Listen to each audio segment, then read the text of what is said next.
Allora, buonasera a tutti. Saluto i consiglieri presenti, saluto il pubblico e saluto anche i consiglieri che per motivi familiari o di lavoro hanno comunicato la loro assenza, il consigliere Sant'Antonio, il consigliere Masette e il consigliere Saracino. La parola al segretario dottor Vittorino Spessotto per l'appello. Buonasera. Bassetto, Botteon Adriano, Carnelos Graziano, Daregia Antonio, Darcier Caterina, De Bastiani Alessandro, De Valier Fabio, Dus Marco, Fasan Bruno, Fiorin Fiorenza, Maset Giuseppe, assente giustificato. Posocco Gianluca, Sant'Antonio Paolo, assente giustificato. Saracino Matteo, assente giustificato. Sonego Elisa, Tocchet Silvano, Presente. Tonon Roberto. Presente. È arrivato nel frattempo qualcuno? 11 consiglieri. 1, 2, 3, 4, 5, 6, 7. Ecco, Botteon, 10, consigliere 11. Botteon. Allora, all'appello 11, no? Sì. Adesso, subito dopo, prima del nome degli scrutatori, Esatto, entra consigliere Botteon. Botteon e diventano già 12. Quindi attualmente 12 consiglieri presenti. E 5 assenti. E la nomina degli scrutatori, Fasan, Darcier, Bassetto? Alzate la mano, Darcier, Dus e Fasan.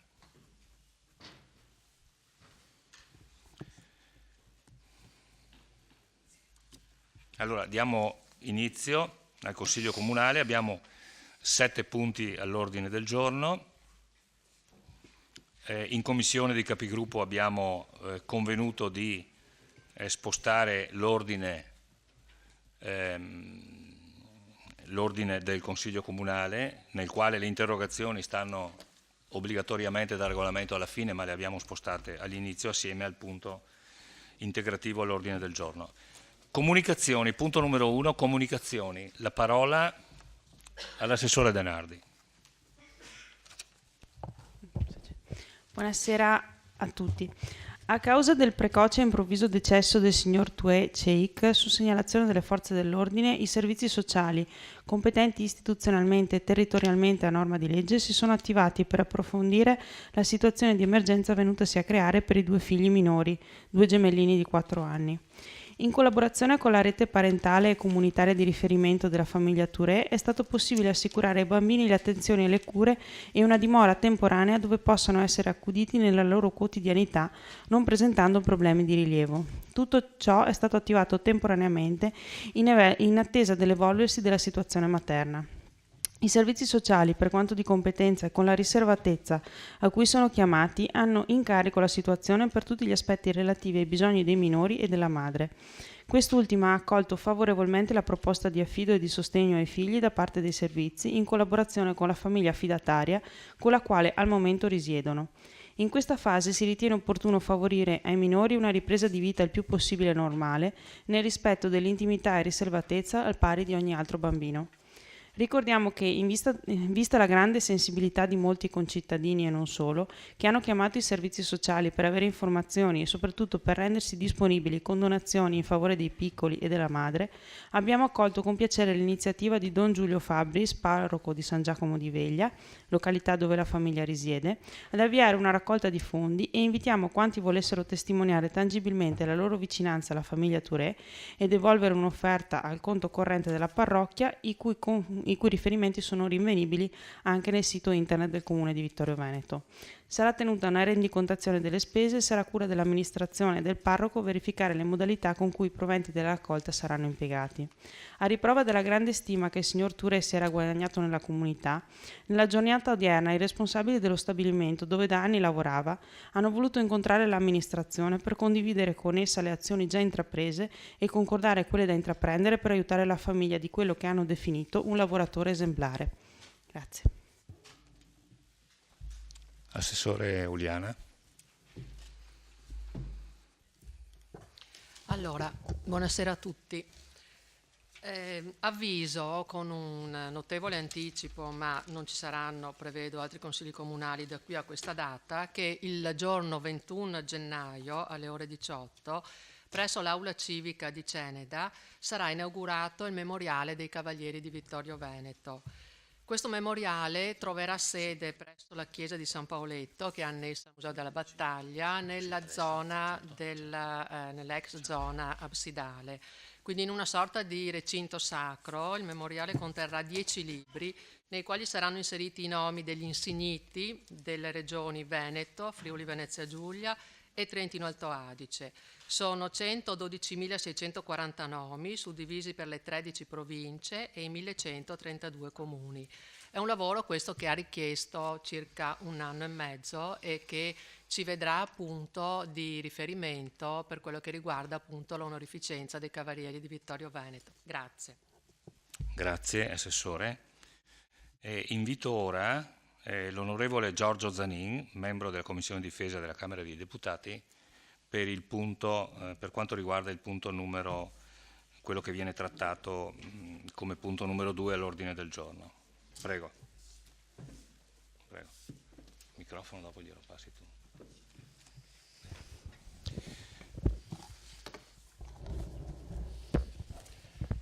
Signor Presidente, signor Sindaco, signori consiglieri, per me è un grande piacere, un grande onore ritornare nella città di Vittorio Veneto per affrontare in questa serata di fine anno una delle questioni che hanno maggiormente tenuto occupata la mia attività in Parlamento nel percorso che va dal 2015 al 2016. La vicenda che l'ordine del giorno che questa sera portate alla vostra attenzione è stato oggetto anche di una discussione recentissima proprio in occasione del 4 novembre proprio qui nella vostra città, e ritengo che il valore simbolico che l'atto che mi auguro verrà accolto e approvato all'unanimità in questa sede consiliare possa veramente esprimere tutto il valore simbolico che la vostra città porta con sé in ordine alle questioni che riguardano evidentemente la Prima Guerra Mondiale. Io, invitato da questa amministrazione, non ho,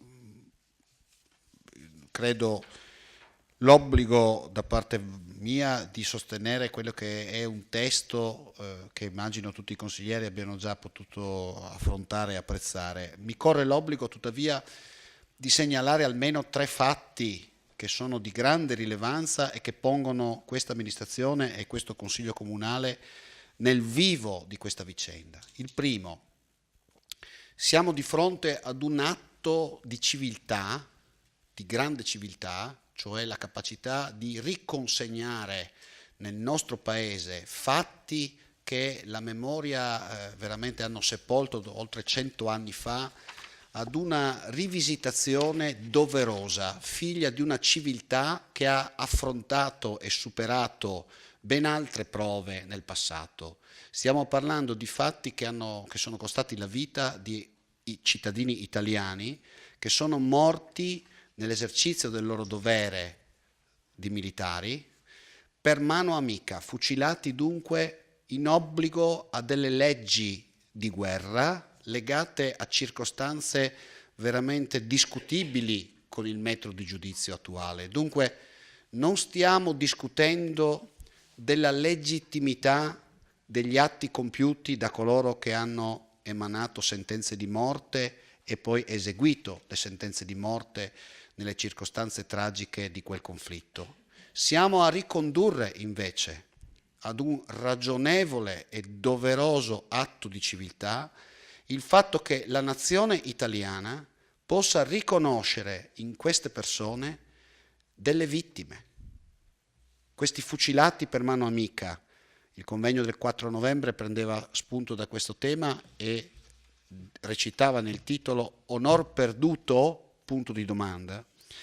Non sono state in quella circostanza, alcuni tra i presenti che sono qui in sala ricorderanno, non sono state le mie parole di parte politica, sono stati gli elementi portati in campo dagli storici, da chi in qualche misura ha fatto propria questa campagna di civiltà, come il sostituto procuratore Dini, che era presente poi in quella circostanza, dunque esponenti anche della magistratura, che hanno riconosciuto e ricordato l'importanza simbolica di questo atto di riabilitazione, un atto che per legge non può essere, come dire, somministrato se non a partire da una richiesta formulata da parte dei viventi, cosa che nel caso dei fucilati non è dato nelle possibilità. Che cosa abbiamo pensato allora con la proposta di legge che abbiamo discusso e affrontato alla Camera dei Deputati anzitutto, e poi con il dato secondo che discuterò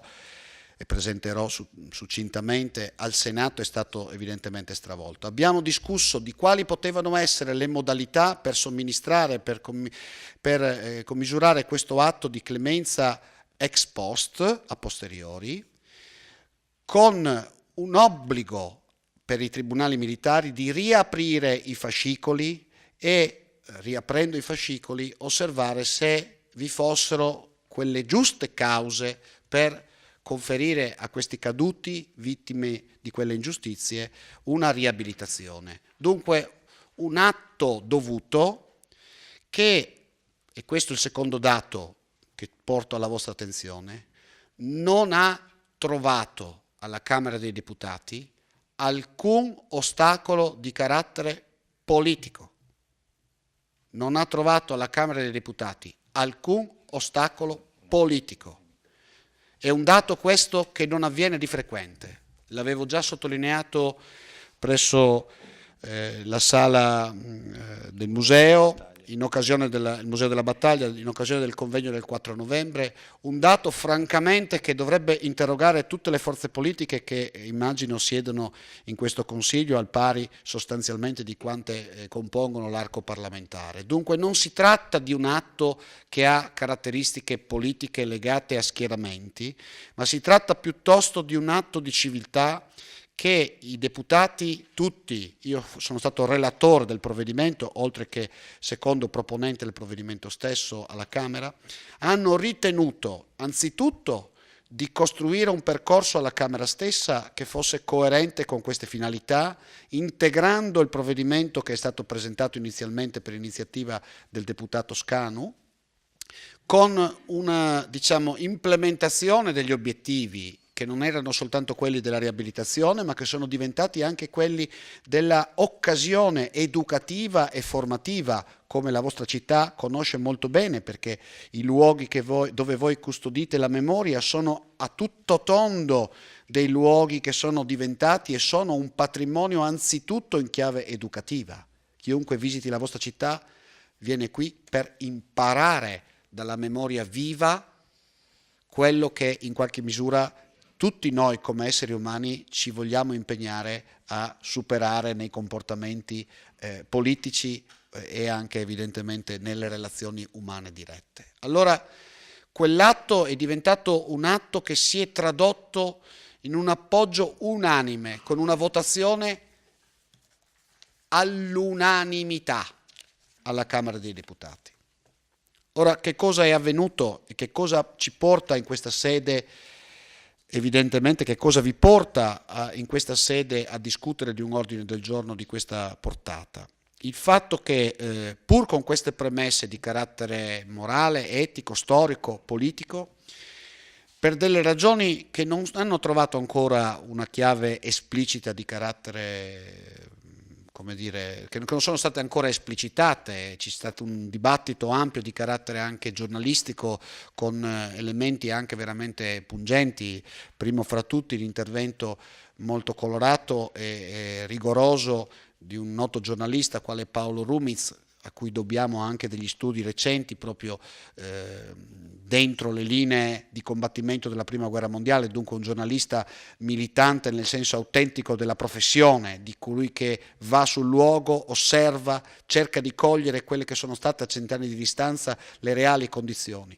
Ecco, che cosa si è discusso e che cosa si è visto? Credo si è visto in quest'atto votato all'unanimità alla Camera dei Deputati una possibilità, ma questa, ripeto, è un campo di interpretazioni che il sottoscritto si prende la responsabilità di presentarvi questa sera perché il vostro dibattito, la vostra discussione sia la più ampia e la più alta possibile, un principio di potenziale violazione di quella che è una regola storica del sistema militare probabilmente, cioè la regola dell'obbedienza. In altri termini si è assunto il dato che una riabilitazione di coloro che si sono resi colpevoli alla luce di quel codice militare, di un reato, diciamo, di insubordinazione e che è costato la vita, non perché l'insubordinazione fosse in questo caso un atto di spionaggio piuttosto che un atto di tradimento, un'insubordinazione che era legata al contesto di negazione della disumanità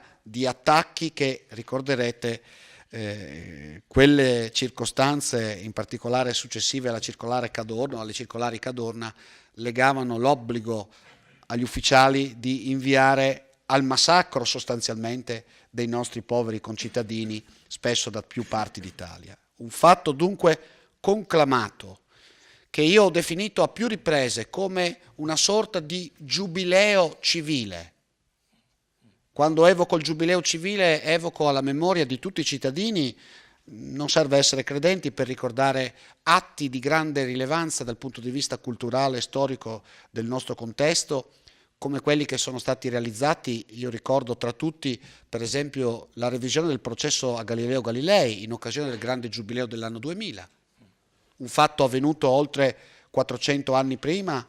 Il pontefice Giovanni Paolo II volle che si riaprisse il processo e che si stabilisse una volta per tutte che sulla base di quegli accadimenti era necessario concepire che in realtà Galileo Galilei aveva detto la verità e che fu costretto sub ovviamente iudice e con l'obbligo evidentemente di evitare il peggio, di ritrattare le tesi che poi sono diventate una parte della nostra comunità scientifica, lo riconosce come i fondamenti della nostra civiltà. Ecco, allora credo che su questo siamo in una fattispecie molto simile.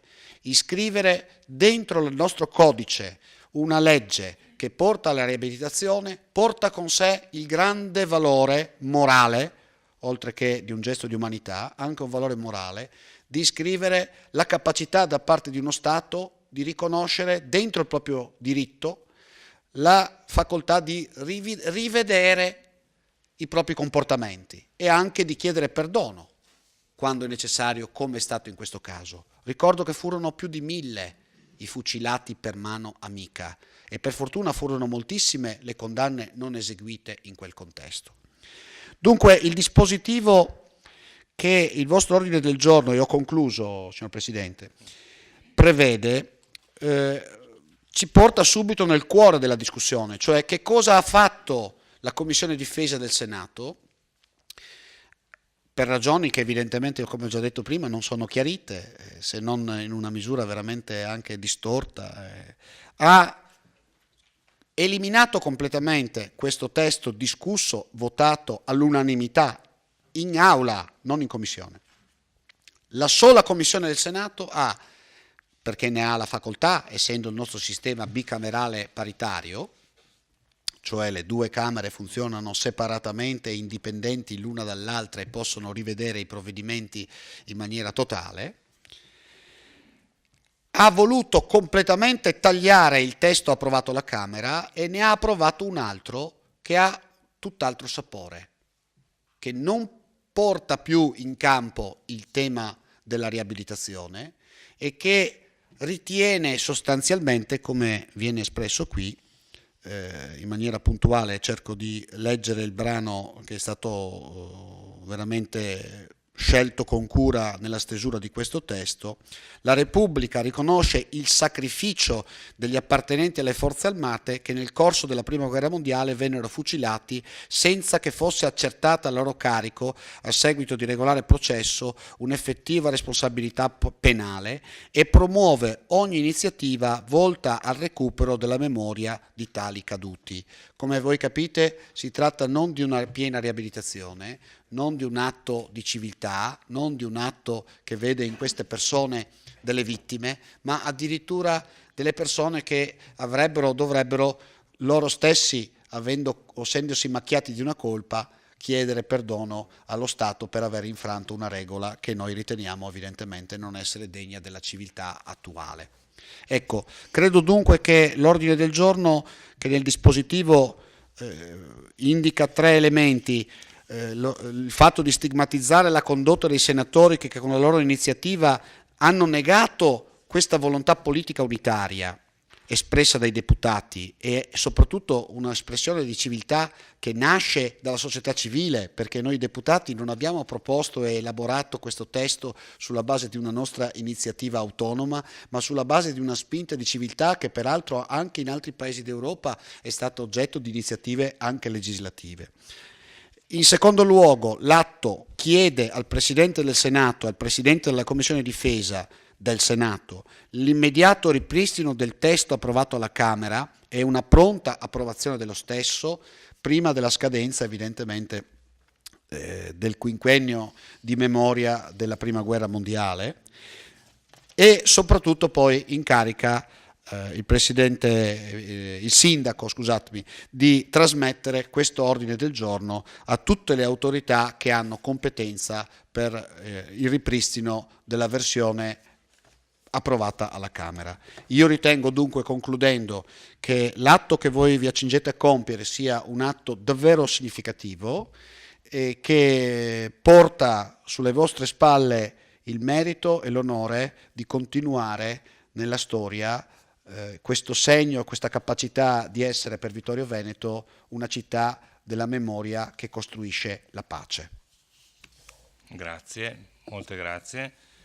Prima di aprire il dibattito volevo solo ricordare che il 4 novembre, giorno appunto del convegno, dopo la cerimonia, vi ricorderete qui, commemorazione ai caduti in Piazza del Popolo, molti di noi si sono recati al Museo della Battaglia dove c'era appunto il convegno Fucilati della Grande Guerra, onor perduto, punto di domanda. C'erano l'avvocato Guglielmi Cevolin dell'Università degli Studi di Udine, il dottor Sergio Dini, sostituto procuratore della Repubblica presso il Tribunale di Padova, l'onorevole Giorgio Zanin, che è membro della Commissione Difesa della Camera dei Deputati, l'onorevole Gianpietro Scanu, presidente della Commissione parlamentare d'inchiesta sugli effetti per l'utilizzo dell'uranio impoverito. Il convegno, devo dire la verità, è stato intenso, per me anche emozionante, perché siamo venuti a conoscenza di aspetti che se non altro per la complessità giuridica della materia non conoscevamo, sinceramente. E in tale occasione, raccogliendo la sollecitazione che aveva proposto l'onorevole Zanin, mi ero impegnato in prima persona ad attivare l'amministrazione comunale per riattivare questo processo di riabilitazione. Per cui lo ringrazio sinceramente di aver partecipato questa sera. E a questo punto apro il dibattito, la parola ai consiglieri. Prego.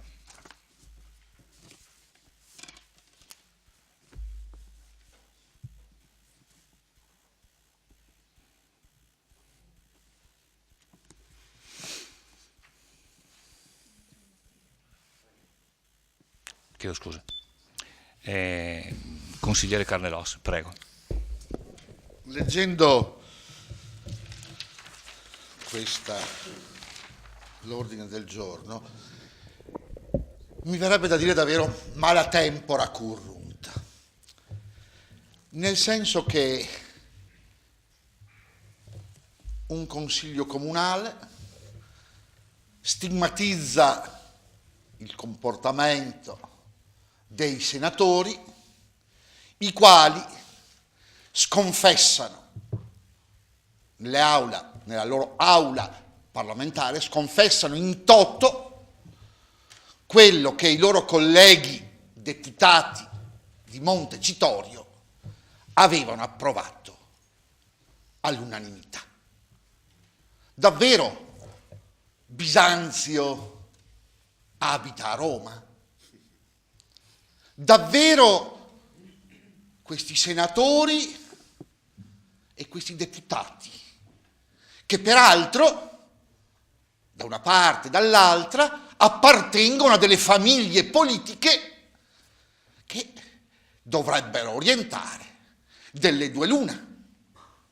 O era stato detto qualcosa alla Camera dei Deputati, che poi è cambiata al Senato della Repubblica, oppure davvero non vi è incomunicabilità fra queste due Camere.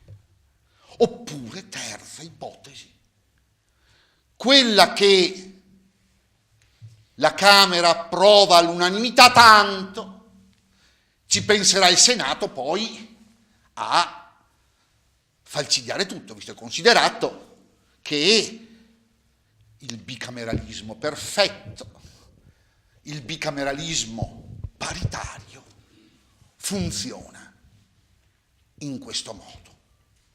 Povera Italia, mi viene da dire. Davvero,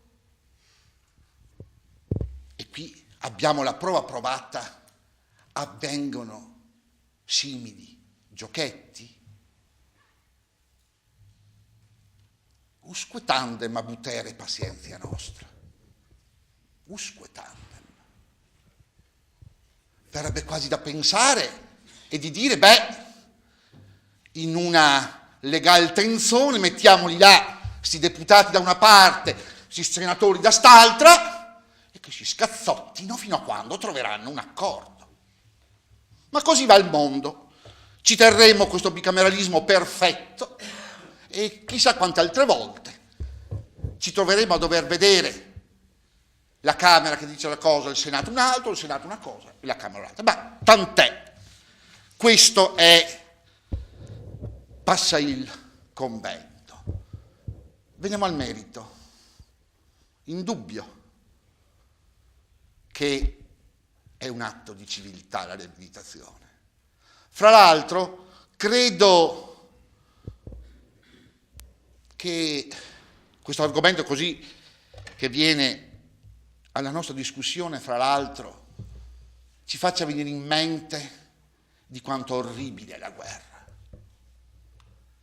di quante nefandezze una guerra, qualsiasi guerra crea. E allora dobbiamo inchinarci di fronte ai padri costituenti che l'articolo 11 della Costituzione l'hanno scritto. L'Italia ripudia la guerra, col verbo meraviglioso del ripudia la guerra, perché sono avvenute queste cose. Fratelli che hanno ammazzato fratelli, e con una giustificazione di norme, di codicilli, di commi, e intanto il sangue è corso. E questo dovrebbe anche farci, come si può dire, riflettere di cosa crea il fatto di mettere uno contro l'altro, un popolo contro un altro popolo, una razza contro un'altra razza, dei bisognosi contro dei ricchi, il nord del mondo contro il sud del mondo. Ed è bello che la lite senatori deputati sia giunta qui nelle periferie dell'impero e notare come davvero talvolta coloro che dovrebbero essere i rappresentanti non rappresentano un bel nulla. Io non mi sento rappresentato, io ne ho votati di senatori, ovviamente, avendo superato la veneranda età del 25esimo anno, è tanti anni che voto i senatori. Succede questo. In realtà mi informerò, qualche motivazione ci sarà stata, anche perché fra l'altro, sì, Presidente, non suoni la campanella. Credo siano cose importanti. Credo che talvolta serva, visto e considerato anche che qui, fra di noi, c'è gente che non è che quindi prebende, non è che abbia i lauti compensi dei siffatti signori di cui abbiamo letto in questo ordine del giorno. E allora ovviamente io questo ordine del giorno lo voterò. Serve anche da monito per informarsi cosa sia successo, perché anche qui c'è scritto i senatori e ci saranno state differenze, mi piacerebbe saperlo, mi informerò. Ce ne saranno stati qualcuno che ha avuto così un rigurgito, un rigetto. Non credo sia l'unanimità. Non è vero che tutti sono grigi, sono i bianchi e i neri.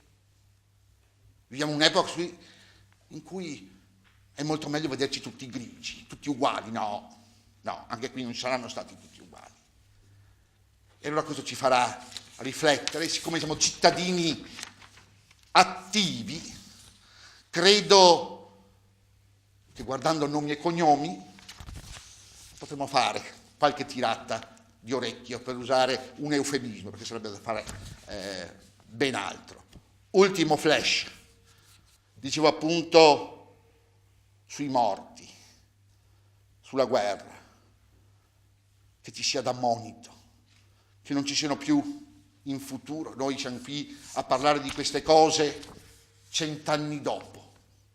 Speriamo di non dare alle prossime generazioni che ci saranno fra 100 anni o fra 200 possibilità di dover prendere in considerazione ancora documenti come questi, sul presupposto che nei prossimi 100 anni o nei prossimi 200 anni si debbano verificare ancora inutili stragi, si debbano verificare ancora fratelli che ammazzano fratelli. Grazie. Grazie consigliere Carnelos. Consigliere Dus, a lei la parola. Sì, buonasera a tutti e buone feste innanzitutto. Ringrazio l'onorevole Zanin per la sua presenza e per il suo lavoro, e lo ringrazio anche per gli apprezzamenti verso la nostra città e soprattutto verso la sua storia. Di sicuro il tema è un tema molto toccante, anche se è un tema di cui francamente non se ne dibatte, non se ne discute. Sicuramente su Facebook i ragazzi non parlano dei fucilati, per esempio, no? Come vengono citati qua, e quindi credo che sia un tema forse dimenticato, e quindi lo ringrazio anche perché permette a noi di discuterne in quest'aula e ha permesso anche di rispolverare e di riscoprire queste tematiche così importanti, come ricordava il consigliere Carnelos.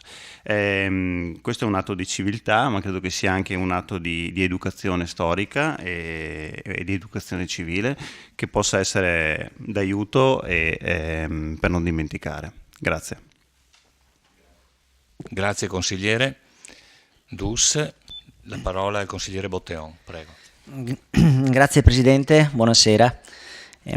Anch'io mi unisco al ringraziamento per il deputato Zanin e per quello che sta facendo. Come ha detto il collega consigliere Dus, effettivamente è un tema che è molto poco noto e molto poco dibattuto.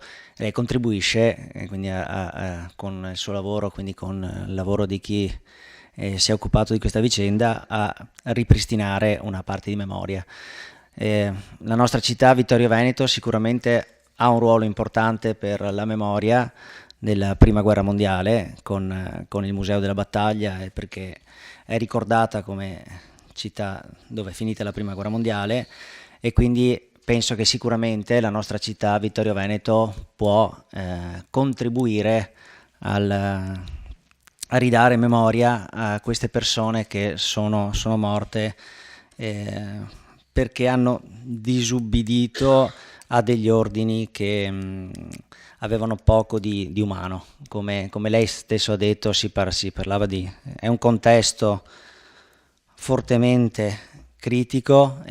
Io penso che tra le varie generazioni italiane quella che ha vissuto la prima guerra mondiale sia stata probabilmente la più sfortunata, perché anni di trincea e in quelle condizioni e quel tipo di guerra tremenda sono state sicuramente spesso oltre il sopportabile, oltre il livello di umanità, e quindi è giusto ridiscutere questa vicenda ed è giusto ridare la dignità alle persone che sono morte in questo modo.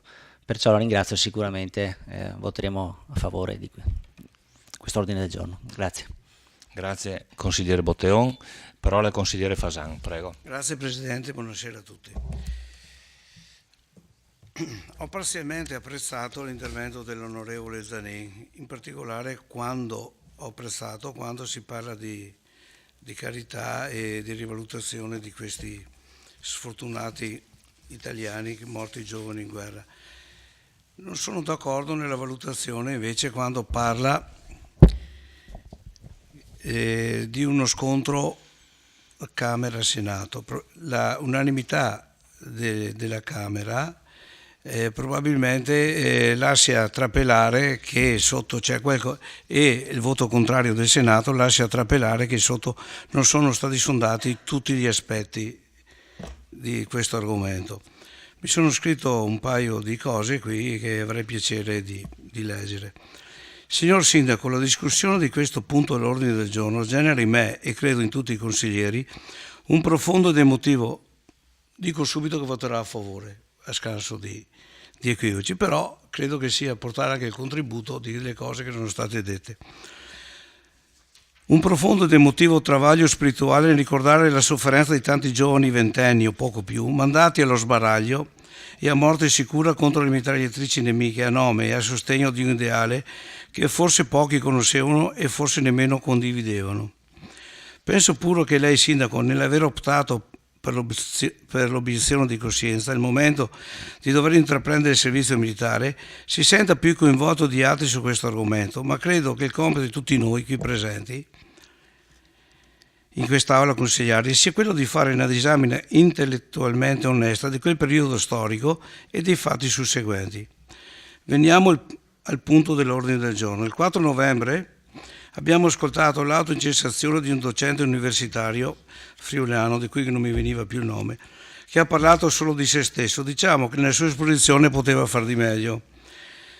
Se la sua analisi fosse stata completa, si sarebbe potuto scoprire che ciò di cui noi stiamo parlando oggi era già stato pubblicizzato nell'ottobre del 1968 dal pregevole lavoro del senatore professor Alberto Monticone del PD, allora non era PD, era il PC, ma insomma, oltre che docente di storia contemporanea, non cambia mai, contemporanea all'Università di Torino.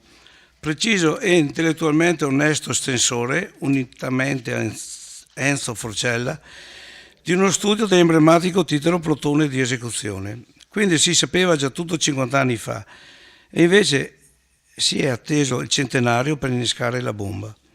Dove era 50 anni fa, Vittorio, il partito di cui lei si dice di ispirarsi? Quali vantaggi, o peggio, quali interessi potevano difendere la DC e il PD di allora per non porre la questione morale dei fucilati della Grande Guerra? Probabilmente la significativa presenza militare in città con la sede del Quinto Corpo d'Armata. Oggi i militari non ci sono più e allora si scatenano il dagli e l'untore di mezzaniana memoria. Per entrare nel merito delle vicende è necessario calarsi nel momento storico di cui stiamo parlando. Anche lei ha accennato, onorevole, di queste cose. Anche perché, come si vedrà, molti sono i punti sovrapponibili alle odierne situazioni. Il 22 maggio 1915 un presidente del Consiglio socialista, oggi diremo del PD, fa votare alle Camere un decreto detto dei pieni poteri, che affida in toto al governo e ai suoi organi la gestione del conflitto, escludendo di fatto il Parlamento. In virtù di questa approvazione, un organo di governo, il Capo di Stato Maggiore dell'Esercito, emanava le disposizioni in materia di giustizia, che riteneva necessarie per poter giungere all'obiettivo finale del conflitto, la vittoria. Dette disposizioni potevano non piacere allora, come non piacciono oggi, ma erano necessarie e neanche la commissione parlamentare che indagò su Gennaro Cadorna riuscì ad imputargli alcunché. Correggetemi se sbaglio. Anzi, pure recentemente il Consiglio Comunale di Treviso, chiamato a deliberare se cancellare dalla toponomastica cittadina il nome del Generalissimo, proprio perché colpevole di queste disposizioni aventi valore di legge, respingeva con 5 voti a favore e 26 contro la mozione del consigliere di sinistra trevigiana Zanussi. A difendere il Cadorna davanti alla quinta commissione, è stata una vera chicca anche questa, è stato un nostro concittadino, il colonnello Cadello, di cui apprezziamo la competenza.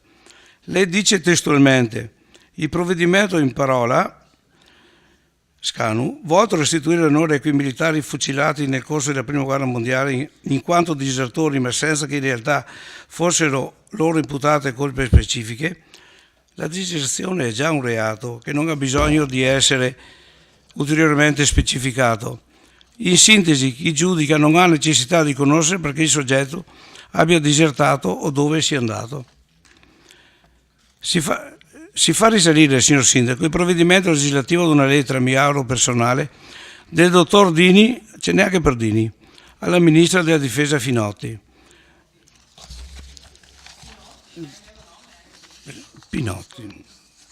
Mi auguro personale perché il dottor Dini avrebbe dovuto più correttamente attivarsi quando era sostituto pubblico ministero presso il Tribunale Militare di Padova e non oggi che la leva è stata sospesa. Lo sa, Sindaco, quanti giovani del 98, cito un anno a caso, e con la leva in atto ma senza pena di morte sono stati denunciati e sottoposti al giudizio di vari dottor Dini, tantissimi giovani che hanno in qualche modo pagato e non c'era la guerra. Lei ha invocato l'obiezione di coscienza, ma si è mai posto la domanda di quanti giovani testimoni di Geona sono stati condannati per rifiuto dell'obbedienza di essere rifiutati di indossare l'uniforme?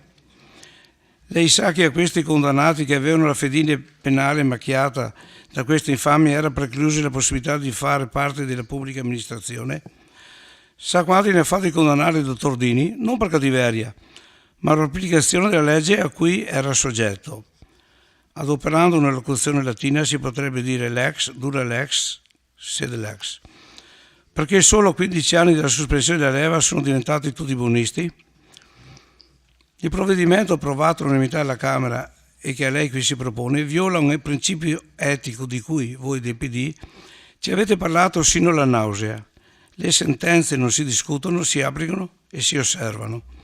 Oggi però non vi va bene perché in ambito di discutibile revisionismo storico volete mostrare una faccia buonista che storicamente non è propria della sinistra.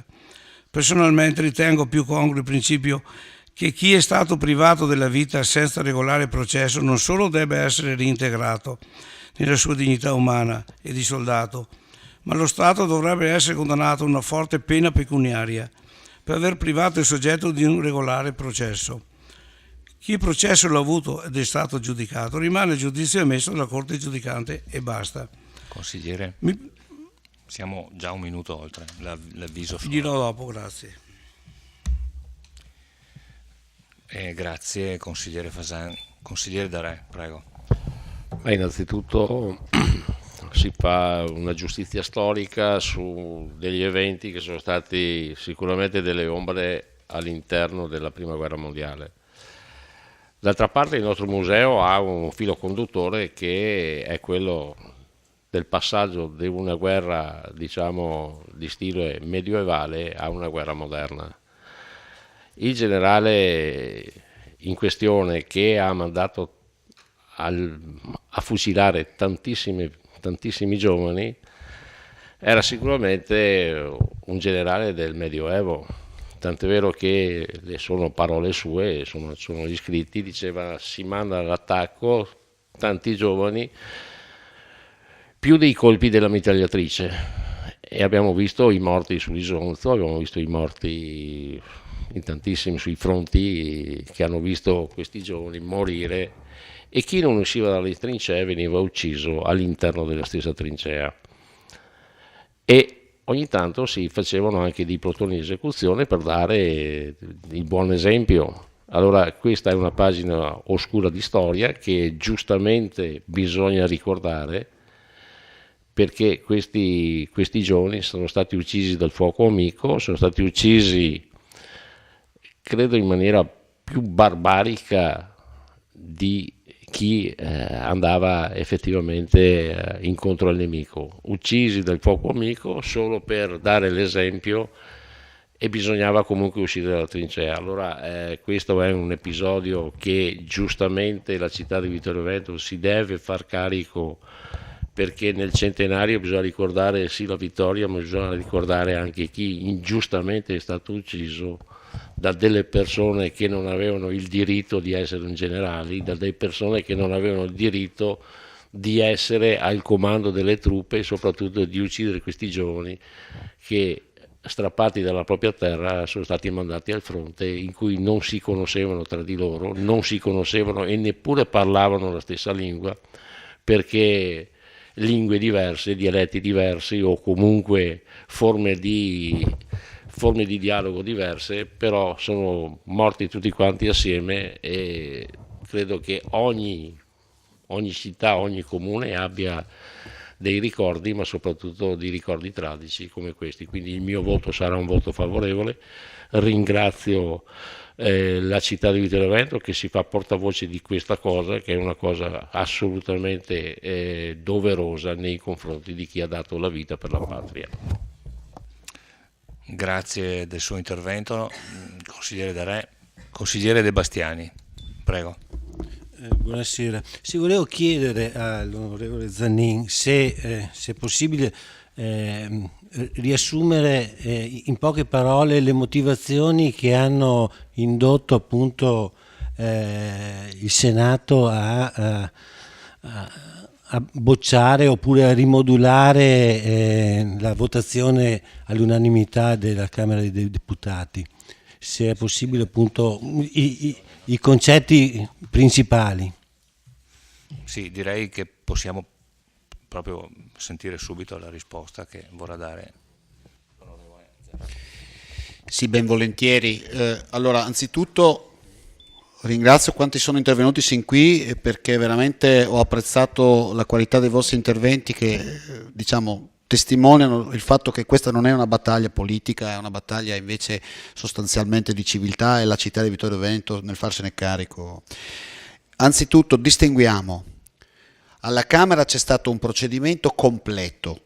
Procedimento completo vuol dire che l'abbiamo analizzata in commissione, poi dalla commissione abbiamo prodotto un testo emendato con la collaborazione di tutti i gruppi politici, dal Movimento 5 Stelle alla Lega Nord, a Scelta Civica, Sinistra Ecologia e Libertà, il Partito Democratico stesso, che era nei suoi deputati proponenti la maggioranza di coloro che avevano proposto la proposta di legge, ma dentro i proponenti c'erano rappresentati di diverse liste, cioè di diversi gruppi politici.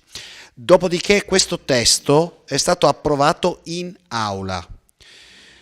Il processo legislativo fa sì che, una volta che si è concluso questo percorso, noi abbiamo scelto l'approvazione di questo percorso e abbiamo chiesto, io da relatore ho chiesto alla Presidenza di interessarsene perché fosse approvato entro il 24 di maggio del 2015. Il 24 di maggio del 2015 sono 100 anni giusti dall'entrata in guerra, dunque era un riconoscimento simbolico di alto valore.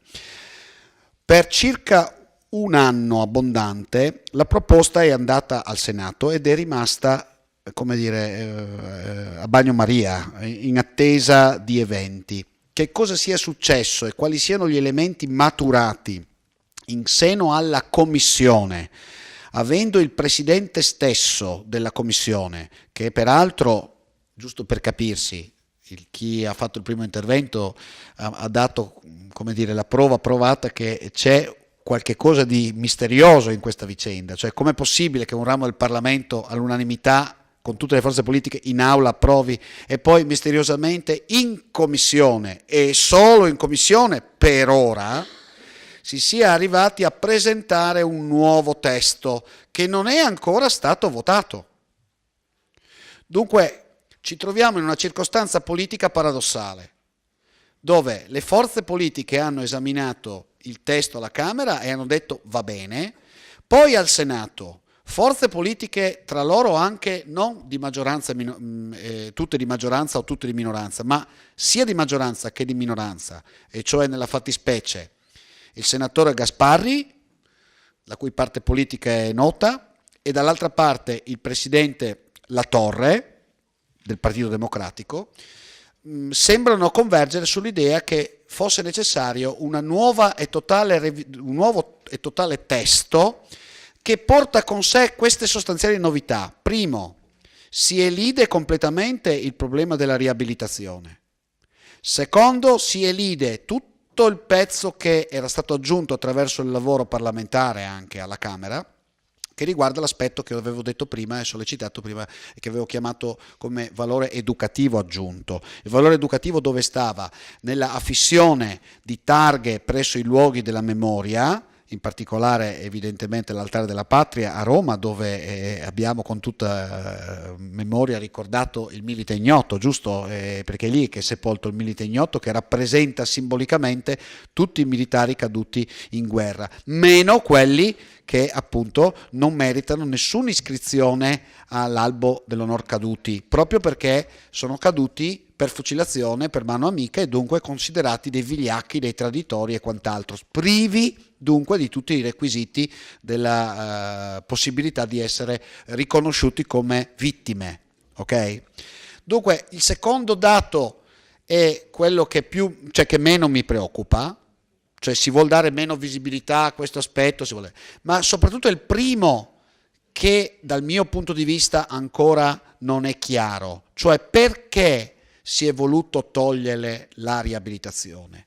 Interpellati i senatori, qualcuno di voi forse per la vicinanza, io sono eletto nel collegio del Friuli Venezia Giulia e sanno, forse molti tra voi saprete che da noi c'è un caso eclatante su cui il quotidiano locale Messaggero Veneto, che è il quotidiano di Udine, da anni fa una campagna. È vero quello che è stato ricordato prima, il professor Monticone ha cominciato meritoriamente insieme a Enzo Forcella una campagna ancora molti anni addietro, ma l'elemento della consapevolezza non dipende dal fatto che qui ci fossero o meno i militari, perché il tema non è nato a Vittorio Veneto, Forcella e Monticone non sono di qui. È evidente che si tratta di un tema che ha bisogno di una maturazione e che l'elemento del centenario, come quando si va con il rastrello, non si raccolgono le foglie tutti i giorni in autunno, ma quando si va con il rastrello alla data giusta vengono a casa molte iniziative, tra cui anche questa che è stata spinta da chi? Dagli storici, che hanno chiesto al Parlamento di interessarsene con un provvedimento di legge. Perché con un provvedimento di legge? Ho cercato di spiegarlo sinteticamente prima, perché non era possibile dare la riabilitazione per via esclusivamente giudiziaria nemmeno al Capo dello Stato. Il Capo dello Stato ha risposto al pronipote dell'alpino Floris, morto a Cercivento, che aveva chiesto un atto di clemenza, dicendo non posso intervenire perché a norma di legge io non posso rivedere senza un provvedimento legislativo ad hoc. Che cosa abbiamo raccolto dunque questa istanza? E il Parlamento ha prodotto questo atto legislativo che chiede al Tribunale militare di riaprire i fascicoli. Capite dunque che si tratta di una rivisitazione dei processi, come è stato fatto citando prima l'esempio di Galileo. Non a caso ho detto è stato riabilitato Galileo Galilei sulla base della riapertura del processo storico che gli era stato imputato dalla Santa Inquisizione. Ho cercato di spiegare questo. Qual è dunque la ragione? Ancora non si sa e ancora molti sperano che una pressione popolare politica adeguata da parte di tutte le forze politiche aiuti la Commissione Difesa del Senato, che è inserita tra i destinatari di questo ordine del giorno, riveda la procedura e tolga di mezzo il nuovo testo che hanno portato in esame e riprenda in mano il testo che era uscito dalla Camera. La mia personale interpretazione è che il nervo scoperto, che io avevo avvertito dal relatore già prima, non sia interno alle forze politiche, ma sia interno a quanti dentro il sistema evidentemente della difesa, con ovviamente come ricadute coloro che rappresentano politicamente il Ministero stesso e dunque evidentemente poi gli agganci che con il Ministero della Difesa stessa ci sono dentro le forze politiche, l'idea che questo provvedimento mette in discussione uno dei punti chiave, la chiave di volta del sistema dell'apparato militare, che secondo questi è, oggettivamente lo è, l'obbedienza. Qui invece in questo provvedimento non si discute del fatto se l'obbedienza sia o no il cardine del funzionamento del sistema militare, ma si discute del fatto che ordini stupidi vengano riconosciuti come tali 100 anni dopo. All'epoca non erano considerati tali, ma perdonatemi, sarebbe come dire che tutti coloro che abbiamo condannato a Norimberga per la semplice ragione che in quel momento gerarchi nazisti avevano detto o affermato io ho obbedito agli ordini e dunque non sono colpevole, per questa stessa ragione non avremmo dovuto condannarli. Non so se mi spiego. Cioè il senno di poi, l'atto di civiltà è esattamente questo, quello di riconoscere che ci possono essere leggi dello Stato che in una condizione civile, morale, giuridica successiva vengano riconosciute come sbagliate. È la stessa questione che riguarda il Sudafrica, quando a un certo punto hanno capito che andavano tolte le leggi di apartheid perché erano leggi ingiuste e hanno stigmatizzato coloro che le applicavano precedentemente. Questo è così come chi aveva gli schiavi otteneva la schiavitù. È chiaro che si tratta di leggi ingiuste, ma che in quel momento nessuno poteva colpevolizzare chi teneva degli schiavi, perché era l'abito mentale e le condizioni dell'epoca. Questo è il quantum. Dunque per me, dal mio punto di vista, e ripeto, è soggettivo perché non c'è una spiegazione ancora e forse questo atto che voi compite questa sera può aiutare a farla emergere. La spiegazione cardine è questa: si è toccato uno snodo cruciale che probabilmente, mentre è maturo per gli storici, mentre è maturo per la comunità politica, non è ancora giunto a maturazione per altri ordini della nostra società. Molte grazie, onorevole Zanin. Grafico. Consigliere D'Arè. Volevo Prego. solo sapere... Diciamo che questo è il secondo No, breve. sì, Prego. Volevo solo chiedere, le esecuzioni chi le faceva?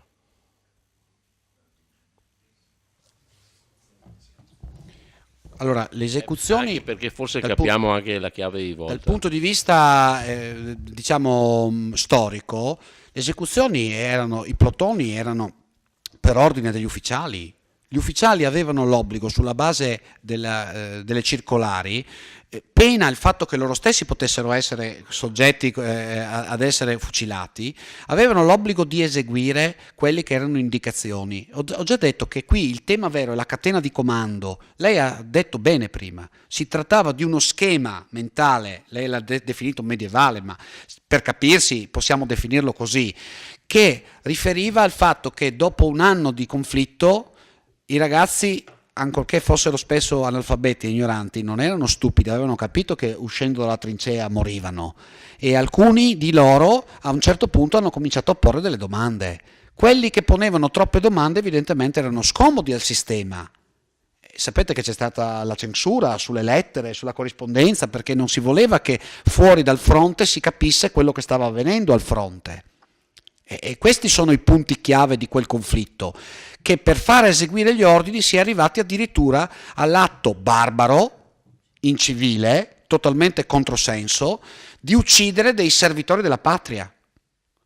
E oggi noi cerchiamo con questo provvedimento di sanare quella ferita, che, ripeto, non porterà per conseguenza alcunché se non un vantaggio per il nostro ordinamento di essere, come dire, maturato. Sarebbe come a dire, come un ragazzo che ha fatto delle monate, si può dire io sono sì, come dire, sapete che non posso essere perseguito per l'esercizio delle mie funzioni, neanche voi per la verità, ma ho l'immunità per cui posso dire anche le parole così come stanno, ho detto per abbassare un po' il tono. Ecco, come un ragazzo che ha fatto una monata, a un certo punto se si ravvede è meglio o no?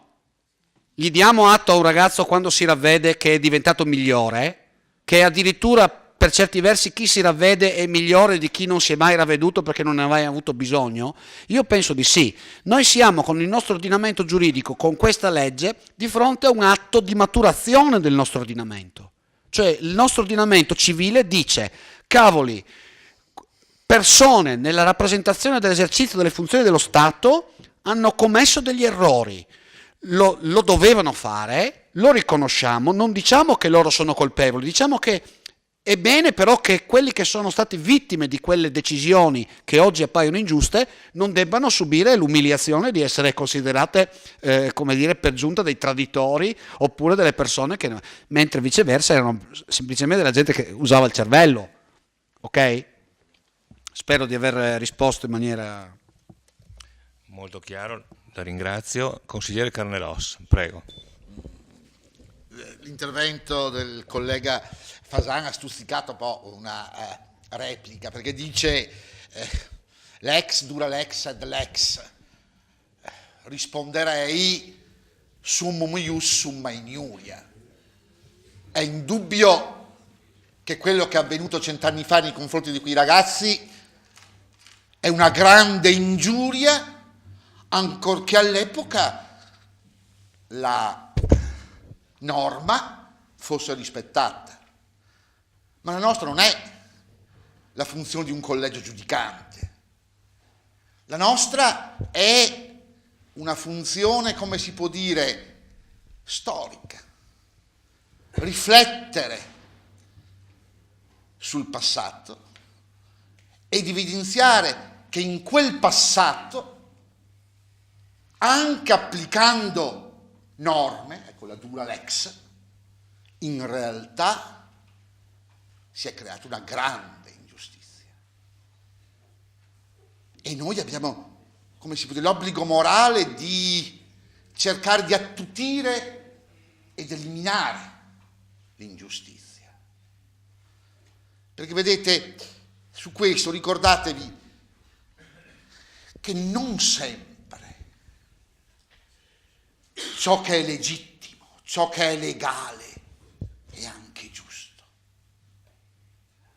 È un errore pensare lo dice la norma, quindi corrisponde a giustizia. Ci sono delle norme che sono ingiuste. Ed è vero che nel momento in cui c'è quella norma, il cittadino ha l'obbligo di rispettarla e lottare perché cambi, questo sì. E quella summa iniuria creata dalle parole delle norme, scusatemi e finisco, stasera l'abbiamo messa sul latinorum, mi viene in mente San Paolo che diceva, no, non sulla via di Damasco, adesso di moda la via di Damasco, ma diceva verba occidunt, spiritus autem vivificat. Le parole uccidono, le norme uccidono, è lo spirito che vivifica. Ecco, credo che quest'ordine del giorno abbia la finalità di rievocare lo spirito. Anche se sono scettico, dico all'onorevole Zanin che in questo scorcio di legislatura, in realtà, i benpensanti diranno prossima legislatura, ricominceranno tutto da capo. Vede, della mia esperienza amministrativa, i punti dolenti, mi ricordo a fine mandato c'erano, quando non lo si voleva prendere o era scottante, mettevamo PA, erano le pile di PA, sa cosa voleva dire? Prossima amministrazione, che se la vedano loro. Credo che gli esimi colleghi del Senato, quelli della Camera, su questo punto scottante, spero di essere smentito ovviamente, vedremo, avranno già scritto prossima legislatura e chi vivrà vedrà. Grazie. Grazie consigliere, speriamo di no, io sono con lei in questo sentire. Bene, vedo che non ci sono altri interventi, mi sembra che il dibattito sia stato importante. La parola al sindaco Tonon, prego. Sì, grazie, solo per un breve commento, perché ritengo davvero cosa felice che questa sera che tutte le forze, tutti quelli che si sono espressi abbiano condiviso questa idea che era partita appunto dalla sala del Museo della Battaglia, dall'aula civica del Museo della Battaglia il 4 novembre, su iniziativa dell'onorevole Zanin e dell'onorevole Scanu. Dico questo nonostante qualche piccolo distinguo fatto dal consigliere Fasan. Fra l'altro ricordo solo che Monticone non è mai stato senatore del PD, è stato dei Popolari, della Margherita e dell'Ulivo. Così come 50 anni fa il PD non c'era, è molto più giovane. Invece molto meno giovane era il da lei citato Presidente del Consiglio Antonio Salandra. No, ma chi ha detto? Ho parlato di vergogna io? Lo dice lei? Meno giovane invece era l'onorevole Antonio Salandra, da lei citato, che era Presidente del Consiglio dei Ministri nel 15, solo che apparteneva alla destra storica. Grazie. Grazie signor Sindaco. A questo punto, se non ci sono dichiarazioni di voto, mi sembra che la posizione siano già state espresse. Se siete d'accordo io passerei a mettere ai voti la delibera. Bene, allora punto numero 2 all'ordine del giorno, proposta di ordine del giorno ad oggetto riabilitazione dei fucilati per mano amica durante la Grande Guerra. Favorevoli? Contrari? Astenuti? Bene, unanimità, mi sento di fare un applauso a questo Consiglio.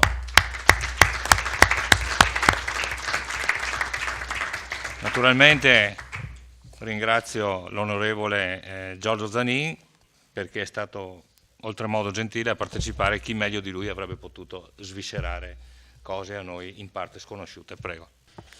No, sono io che devo ringraziarvi e apprezzo davvero questo gesto, ritengo che questo sia un elemento che dovrà ribadire di fronte alla Commissione Difesa anzitutto, ma anche a quanti rappresentano le istituzioni a tutto tondo. Qui l'invio a cui questo ordine del giorno è sottoposto il Sindaco e anche evidentemente i Presidenti di Camera e Senato, che dovrebbero tutelare la qualità anche della relazione tra le due Camere stesse, che è stato ricordato in questo caso segnano una pagina piuttosto triste nella loro dialettica.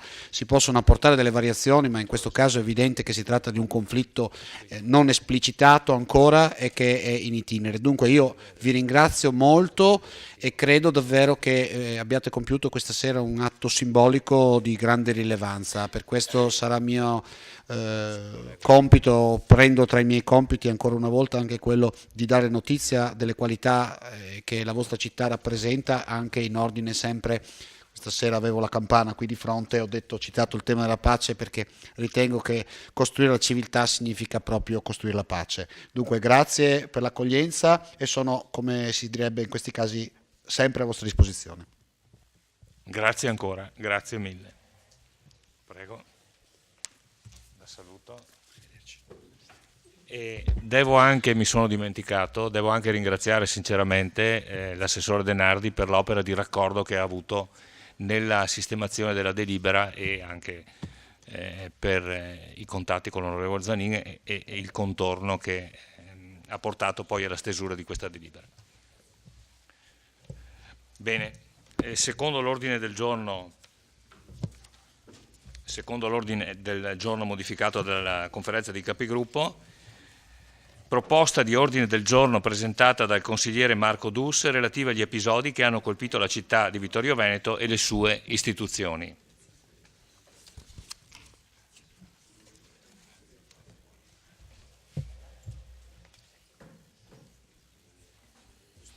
Grazie ancora. Arrivederci.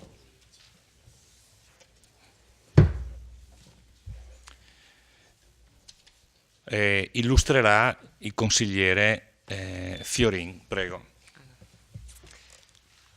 Buonasera. E ora, il Consiglio Comunale di Vittorio Veneto. Chiedo scusa al consigliere Fiorin, Sì. proposta presentata dal gruppo consigliare PD e dal gruppo Cambia Vittorio. Cambia Vittorio con Roberto Tonon, sindaco. Prego, a lei la parola. Allora, il Consiglio Comunale di Vittorio Veneto, visti gli episodi che hanno colpito la città di Vittorio Veneto nelle ultime settimane, il lancio di 4 bottiglie Molotov contro il palazzo del municipio nella notte del 22 novembre scorso, al termine delle manifestazioni legate al 150° anniversario della fondazione di Vittorio Veneto. L'esplosione di un ordigno rudimentale nella notte del successivo 25 novembre in via Carducci, nelle vicinanze di un negozio che esponeva una tradizionale bandiera tricolore e le insegne della città. Rilevato altresì il grave atto intimidatorio nei confronti del sindaco Roberto Tonon, al quale è stata indirizzata una missiva contenente 2 proiettili e la minaccia specifica di danni fisici se non avesse provveduto ad allontanare i richiedenti asilo dalla città di Vittorio Veneto. Considerato il clima di esasperata tensione sociale che ha favorito il proliferare di tali atti vili e criminosi indirizzati al sovvertimento del democratico svolgimento della vita politica ed amministrativa cittadina. Tutto ciò premesso, esprime la massima solidarietà alla persona del sindaco Roberto Tonon, invitandolo a non farsi influenzare da tali inaccettabili azioni nel regolare svolgimento del suo mandato. Ritiene altresì che la democratica cittadinanza di Vittorio Veneto non meriti siffatti atti criminosi che turbano la civile convivenza. Esprime fiducia e riconoscenza nei confronti delle forze dell'ordine che con abnegazione e sacrificio sono impegnate affinché tali atti non rimangano impuniti. Condanna qualsiasi atto violento diretto ad influenzare il regolare svolgimento della vita politica ed amministrativa cittadina.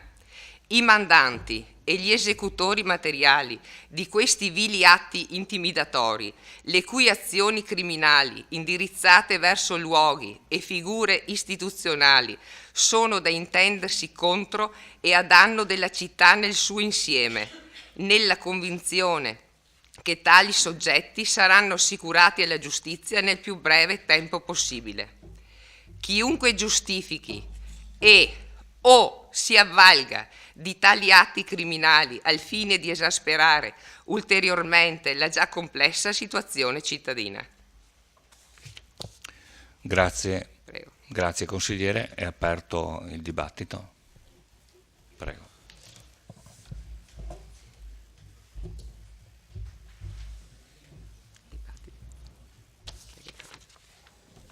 Come si fa a usare questo?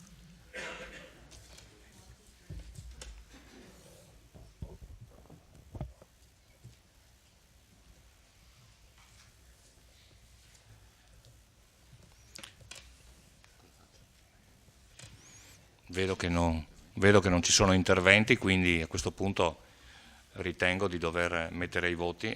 L'esposizione è stata chiara, quindi metto ai voti il punto all'ordine del giorno. Proposta di ordine del giorno presentata dal consigliere Marco Dus relativa agli episodi che hanno colpito la città di Vittorio Veneto e le sue istituzioni. Favorevoli? Contrari? Astenuti? Nessuno, quindi 13 su 13, unanimità. Ancora ringrazio i consiglieri e quindi delibera approvata e diamo corso al Consiglio Comunale. Punto numero 5 dell'ordine del giorno, interrogazione e risposta orale presentata dal consigliere comunale Bruno Fasan, gruppo Lega Nord, presentata in data 12/12, protocollo 44-241. La parola al consigliere Fasan. Prego, consigliere. Posso scegliere quale farebbe prima? No, devo consigliere un attimo solo. Aspetti che recupero le mie carte un attimo. Allora, non so come individuarle. Io ho il protocollo 44-241 e 44-243 per l'altra. Comunque devo per giustizia farle notare, e mi riferisco a quella che inizia con la Vittorio Veneto Capitale della Cultura, per intenderci. Va bene. Ecco, allora devo anche dirle però, a onor del vero, che la sua interrogazione è stata naturalmente inserita all'ordine del giorno, pur non essendo stata formalizzata secondo i canoni, e cioè l'articolo 21 che ha dai commi 1 a 11 regolamenta appunto le interrogazioni. E il comma 2 recita testualmente: l'interrogazione consiste nella domanda rivolta al sindaco o dalla giunta intesa a conoscere la sussistenza, l'esattezza o la verità di un fatto determinato o le decisioni adottate che si intendono adottare in ordine ad un oggetto. La sua interrogazione contiene una domanda su almeno 8 punti, tra l'altro che non sono neanche direttamente collegati tra loro. L'esclusione della città la città della cultura, la piazza cattedrale, i 600.000 euro, eccetera, eccetera, l'adeguamento dell'illuminazione pubblica. Non c'è invece una domanda su un fatto determinato, come recita appunto l'articolo 21. In ogni caso, lei illustri pure la sua interrogazione, poi le risponderà l'assessore Uliana. La ringrazio, Presidente. Abbiamo ritenuto di comportarci in questo modo. Insomma. La ringrazio per la precisazione. Almeno uno rispondete. Egregio Sindaco Tonon, non si è ancora spenta l'eco per l'esclusione di Vittorio Veneto dalla lista delle 10 città concorrenti a Capitale della Cultura 2018 e neppure si è ancora assopito l'eco mediatico della contestata guida turistica alla nostra città, che la stampa locale informa i cittadini vittoriesi che la nostra purtroppo troppo bistrattata cittadina si è classificata al 517° posto nella valutazione di progetti relativi alla Grande Guerra. Eppure, a parere dello scrivente, non solo il nome Vittorio Veneto è la massima garanzia per un riscontro positivo della selezione, un avallo dell'amministrazione da spendere in sede di valutazione che aiutasse a superare positivamente il parere della commissione giudicante il progetto, anche se pur poco meritevole. Se avessi dovuto puntare sull'esito della richiesta di finanziamento a nome della città simbolo della Prima Guerra Mondiale, illustre toponimo presente in tutte le città italiane che alla nostra città hanno dedicato le vie più significative e piazze, avrei scommesso senza alcuna remora sul successo di Vittorio Veneto. In breve tempo questa amministrazione è riuscita a disperdere la gioiosa immagine vincente della nostra città, riuscendo a farsi superare da 516 progetti presentati da altre città ed enti e più sicuramente sconosciuti.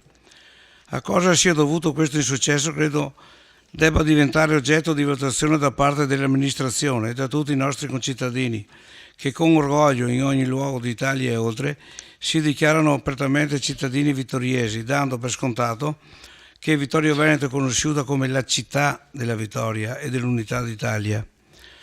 Forse la stampa locale ci può venire in aiuto quando ci rivela che il progetto presentato dal Comune di Vittorio Veneto prevedeva un convegno internazionale sulla pace.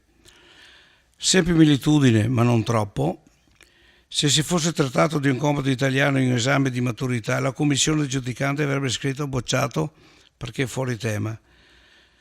Se fosse vero quanto sostenuto dal quotidiano La Tribuna, verrebbe da dire: ma mai possibile che non sia stato nessuno in amministrazione che, nella stesura del progetto, abbia saputo fare un distinguo fra la guerra e la pace? Sappiamo che il tema indicato per il finanziamento era la ricorrenza del centenario della Grande Guerra e non altro. Il gruppo Lega Nord, che qui rappresento, chiede di conoscere se ciò che ha riferito la stampa locale risponde al vero e per quale ragione il progetto non sia stato affidato a chi avrebbe potuto portarlo a termine con successo. premiando la capacità di meriti personali, lasciando per una volta da parte i meriti politici che spesso stridono con la vera professionalità. Con riferimento alla mia precedente interrogazione, alla quale mai avuto risposta, le chiedo nuovamente se l'amministrazione ha mai pensato di assicurare alla struttura comunale i relativi estensori di progetti pubblici per i danni provocati da mancati finanziamenti a causa di evidenti ed eclatanti lacune progettuali. Questo a tutela degli interessi dell'amministrazione stessa e della città. Ricordo ad esempio i 600.000 del progetto di Piazza Cattedrale, mancati per imperdonabili errori degli estensori, da ricercare, e le evidenti lacune di programma malauguratamente ed inscientemente inserite nel progetto che hanno portato a Vittorio Veneto alla conseguente esclusione dalla lista di città candidate a capitali della cultura. Devo purtroppo ricordare le azzardate delibere consigliari per Piazza Meschio, la cui nuova convenzione è alla fine desaparecida, con i soldi a garanzia della relazione dei lavori, in un mare di guai per l'amministrazione, o l'accordo progressivamente a perdere per il demanio militare per la valorizzazione delle caserme vittoriesi, partito con grande risonanza mediatica e finito nell'ovattato silenzio del Porto delle Nebbie. Dall'ultimo piano opere pubbliche sono inoltre spariti il progetto di adeguamento dell'illuminazione pubblica per 1,5 milioni di euro, e pur della realizzazione della Polisteca dei suoi 4,5 milioni di euro messi nel programma triennale 2016-18, il Consiglio non ha più avuto alcuna notizia.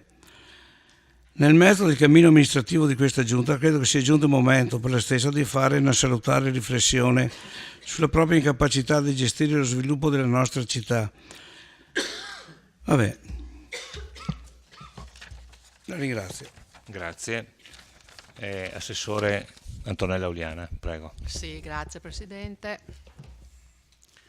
Allora, devo dirle sinceramente, consigliere Fasan, che questa sera la trovo particolarmente contraddittorio nelle sue affermazioni. Prima ha in qualche modo lodato la sensibilità del sindaco per essere stato obiettore di coscienza, poi nell'interrogazione e risposta orale che mi ritrovo sotto gli occhi invece trovo accusato il sindaco di aver fatto perdere dei finanziamenti preziosi connessi con la Grande Guerra per la città proprio in virtù di queste sue personali convinzioni. Queste affermazioni io le trovo caratterizzate da una totale mancanza di conseguenzialità e anche di congruenza e riesco a definirle soltanto molto fantasiose per non bollarle come assolutamente illogiche e sconclusionate, che quindi non meritano dal mio punto di vista una risposta, se non sullo stesso piano o allo stesso livello. Allora, siccome il sindaco è obiettore di coscienza, è stato obiettore di coscienza, ha fatto perdere un finanziamento riguardo al centenario della Grande Guerra, se il sindaco ha paura dell'acqua e non sa nuotare, chiudiamo la piscina comunale. Siamo allo stesso livello. Allora, io a questo livello non voglio arrivare, trovo assolutamente anche estremamente fantasiosa la successiva richiesta che lei fa di prendere in considerazione da parte dell'amministrazione un'assicurazione per la struttura comunale e i relativi estensori dei progetti pubblici. Allora, intanto mi sembra il caso di sottolineare che nel momento in cui si partecipa a un bando di concorso, il bando in quanto tale è un'operazione per la quale non si è assolutamente sicuri di arrivare a una conclusione positiva. Quello che l'amministrazione di Vittorio Veneto ha fatto riguardo al bando per la capitale italiana della cultura per il 18, credo sia stato un percorso assolutamente trasparente, consapevole e molto meditato, al punto tale che il progettista, il dottor Marco Marinuzzi, ha fatto un lavoro coerente con quello che era stato richiesto, il dossier lì e tutti lo possono vedere, e il dottor Marco Marinuzzi ho saputo da un paio di giorni che è entrato nel pool degli esperti per la selezione della capitale europea della prossima città della cultura. Quindi una persona assolutamente valida e che ha saputo esprimere indubbiamente anche nel nostro dossier i suoi talenti. Le motivazioni dell'esclusione sono evidentemente di altro tipo. Quello che poi io vorrei, entrando nel merito della sua richiesta, il gruppo Lega Nord chiede di conoscere se ciò che è riferito alla stampa riguardo a quella partecipazione al finanziamento per progetti riguardo alla Grande Guerra. Ecco, qui io mi sento di dire che se lei si è fermato alla lettura dei giornali, della stampa locale, ha sbagliato, doveva andare a fondo e doveva leggere che cosa era stato fatto e il progetto come era stato redatto, e anche leggere quelle che erano le richieste ministeriali, le quali chiedevano in particolare di valorizzare e di coinvolgere la società, in particolare le giovani generazioni. Il titolo del nostro progetto era appunto I giovani per la pace. Quindi noi sappiamo esattamente, mi pare che l'abbiamo anche dimostrato questa sera, qual è la differenza tra pace e guerra. Quindi non è stato un tema, un compito fuori tema da esame di maturità, come lei dice, ma era invece un progetto estremamente articolato in 3 punti. Quello che la stampa ha evidenziato è soltanto l'ultima fase del progetto, l'azione numero 3, che era appunto la conferenza mondiale dei giovani per la pace, ma c'erano prima le 2 azioni, cioè la valorizzazione di materiale storico documentario, progetti di ricerca e studio, attività di divulgazione della conoscenza. Non per nulla il titolo era appunto Giovani per la pace, percorsi, strumenti, eventi per una conoscenza dei luoghi, delle vicende, degli uomini nell'anno della fame in Europa. Altro punto che mi sento di sottolineare, quando lei dice che siamo stati superati da un numero notevole di città ed enti ai più sicuramente sconosciuti, io credo che non siano assolutamente sconosciuti l'Università di Roma 3, che si è piazzata per prima, l'Università di Padova, Ca' Foscari, lo IUA di Venezia, la Marina Militare, la Fondazione Benetton, l'Assessorato alla Cultura di Roma Capitale, l'Università di Siena, l'Istituto Centrale per il Catalogo e la Documentazione, solo per prenderne alcuni a caso. E questi sono i nomi che ci hanno preceduto. Quindi, prima dico di andare a esporre delle valutazioni così superficiali e così azzardate, direi che è meglio andare a informarsi, a capire, a leggere a fondo quello che è stato con impegno fatto. Poi ripeto, si è trattato di partecipare ad una bando per un finanziamento, un cofinanziamento anzi, che avrebbe dovuto esserci, che non ha portato dei frutti, come può necessariamente, inevitabilmente essere. La cosa invece che prendo come positiva della sua interrogazione, e quindi colgo sicuramente il suo invito, è quello di non tanto valutare questo insuccesso, ma di porlo all'attenzione come riflessione. Lo prendo come un invito alla riflessione per cercare sicuramente di fare meglio, e di questo suggerimento la ringrazio. Grazie, Assessore Oliana. Consigliere Fasan, a lei il diritto di replica ai sensi del comma 9, sa che articolo 21 soddisfatto o non soddisfatto. Prego, a lei la parola. Nel sentire la professoressa Oliana mi venivano in mente le parole del mio professore Mario Oliana, quando una volta mi ha beccato che non ero preparato in una lezione e ho fatto di tutto per salvarmi, e mi ha detto: senti Fasan, ti do 8 per come ti arrampichi sugli specchi, ti do 4 perché non hai saputo niente. Media 6. Ecco, allora mi ha dato 6 solo per la media, però non mi ha spiegato perché se fossimo arrivati 16esimi era stato già un insuccesso. 516esimi non esiste. Io ho domandato come mai che siamo arrivati 516esimi, mi sono vergognato come vittoriese, la ringrazio, e come ex assessore, mai arrivati 516esimo anche se non ero preparato. Grazie. Grazie consigliere. Lei ha ancora la parola per il punto numero 6 all'ordine del giorno, interrogazione e risposta orale. È notizia di utilità riportata con grande evidenza, eccetera, eccetera. A lei i soliti 5 minuti per l'illustrazione, magari per un riassunto, veda lei. Prego. Perché mi è anche simpatica.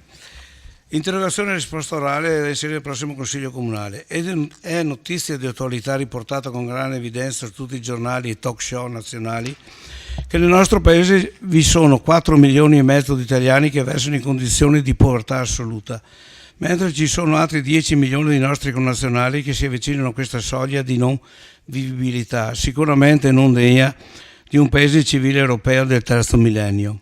Questo incredibile stato di indigenza nazionale ci porta con la memoria indietro con gli anni, quando i nostri genitori dovevano fare i conti per la spesa del pranzo con oculatezza per avere la certezza della cena.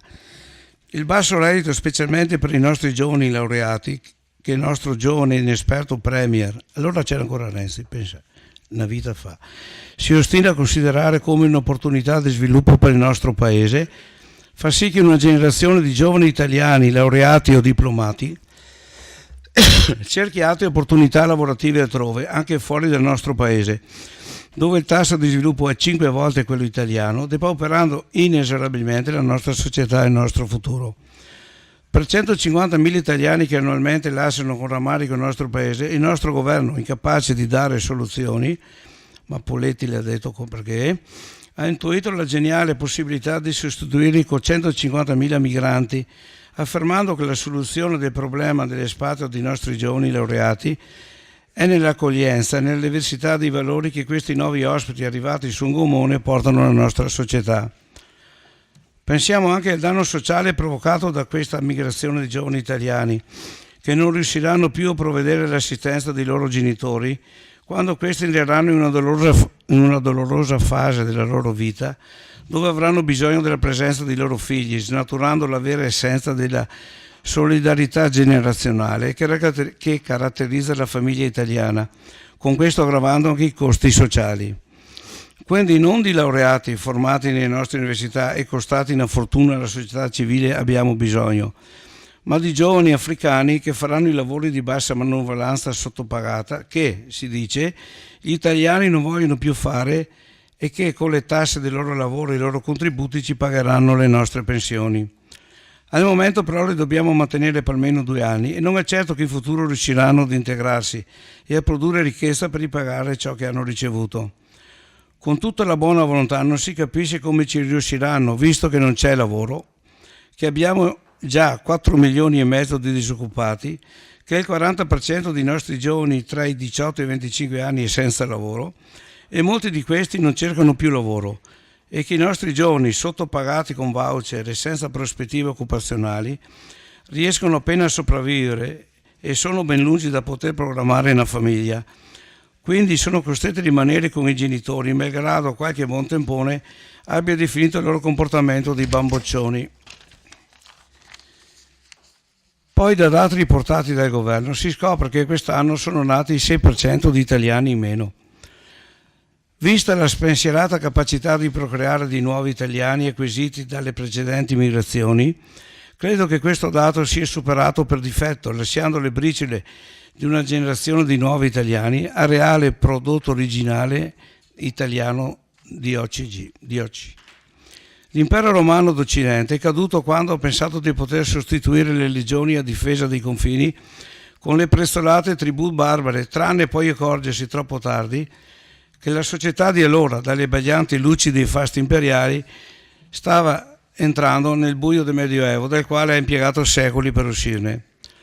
Spero che i ricorsi storici questa volta ci siano di aiuto per capire quello che sta succedendo. Con questa premessa chiedo all'amministrazione: quanti giovani vittoriesi hanno lasciato la nostra città per trovare lavoro negli ultimi 5 anni? Quanti residenti vittoriesi vivono sotto la soglia di povertà? Quanti residenti vittoriesi hanno un reddito che li avvicina alla soglia di povertà? Quanti residenti sono aiutati dai servizi sociali e di questi quanti sono vittoriesi residenti da più di 20 anni? Chiedo inoltre che nella stesura del bilancio di previsione 2017 l'amministrazione riservi una considerevole parte del tesoretto di 600.000 euro annunciato dall'assessore destinato alle associazioni sia devoluto ad aiutare i nostri concittadini in difficoltà. Non mi hai fermato ancora. Chiaramente la mia vuole essere una provocazione perché la norma stabilisce che il recupero IMU deve essere speso solo in conto capitale. La parola per la risposta al sindaco Roberto Tonon. Prego. Grazie, buonasera.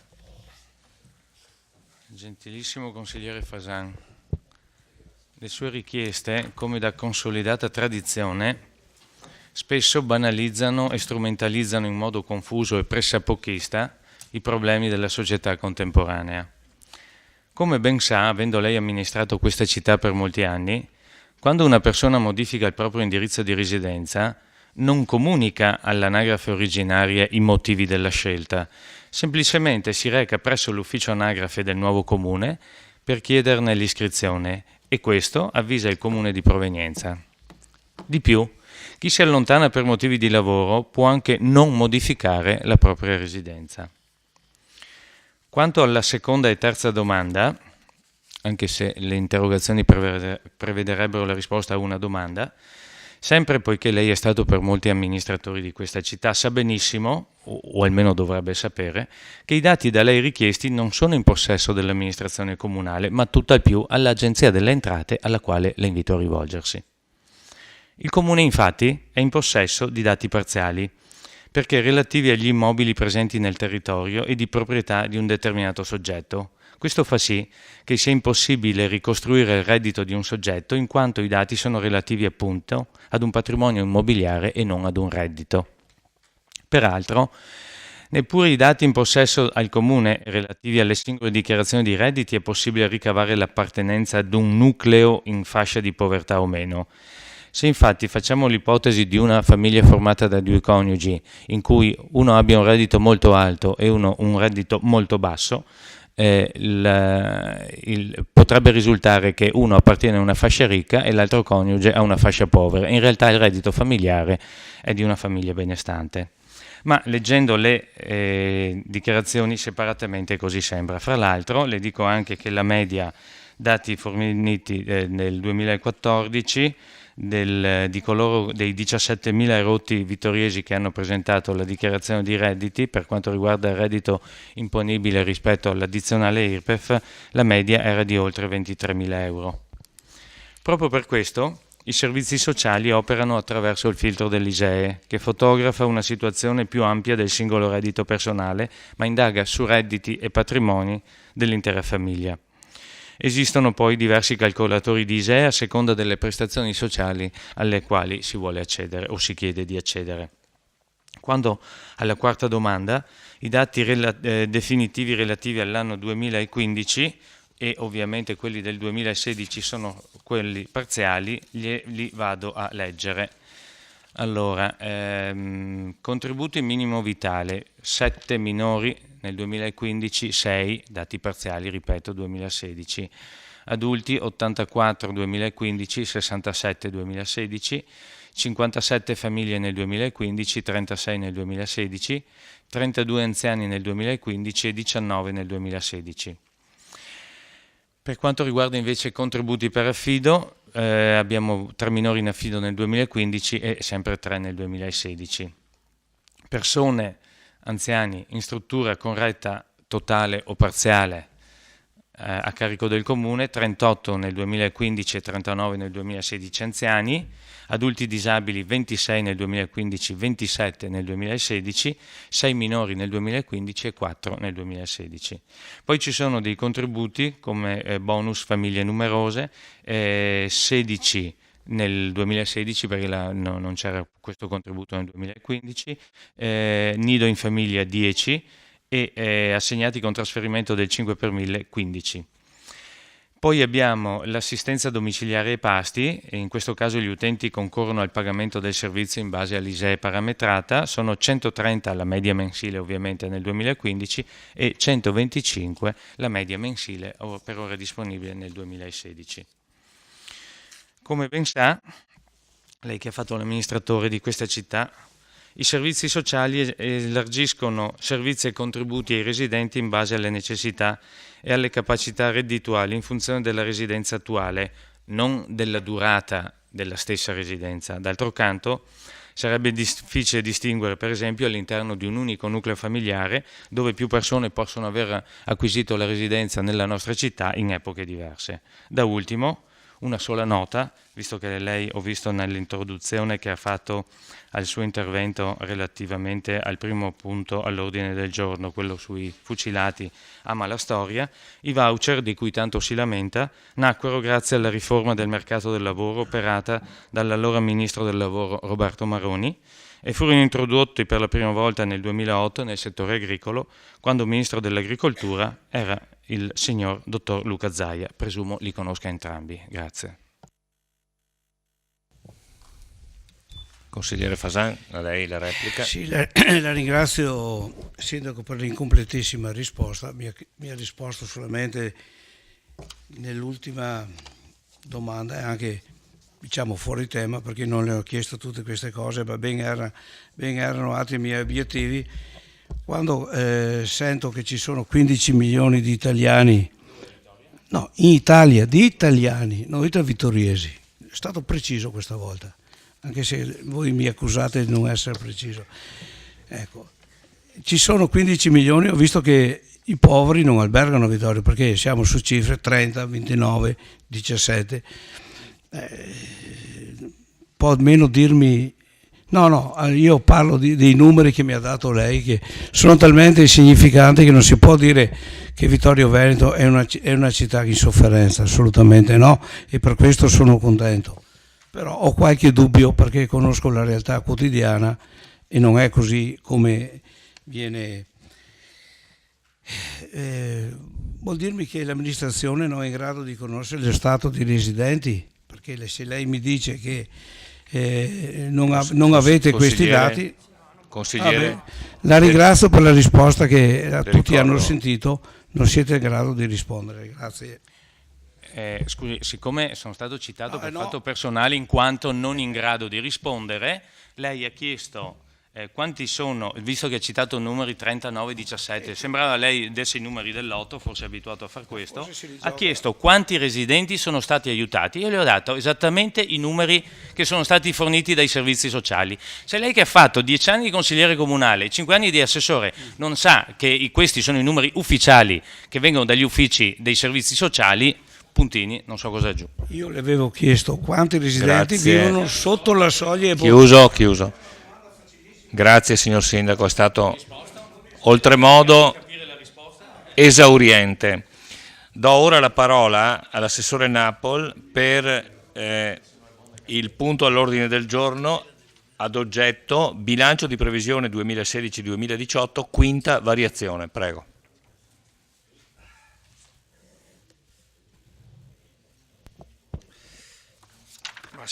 Buonasera a tutti intanto. Si tratta di un provvedimento molto semplice, nel senso che dobbiamo registrare in entrata del bilancio un contributo della Regione Veneto che poi verrà girato all'Istituto Cesana Malanotti, un contributo di euro 54. Aspetti.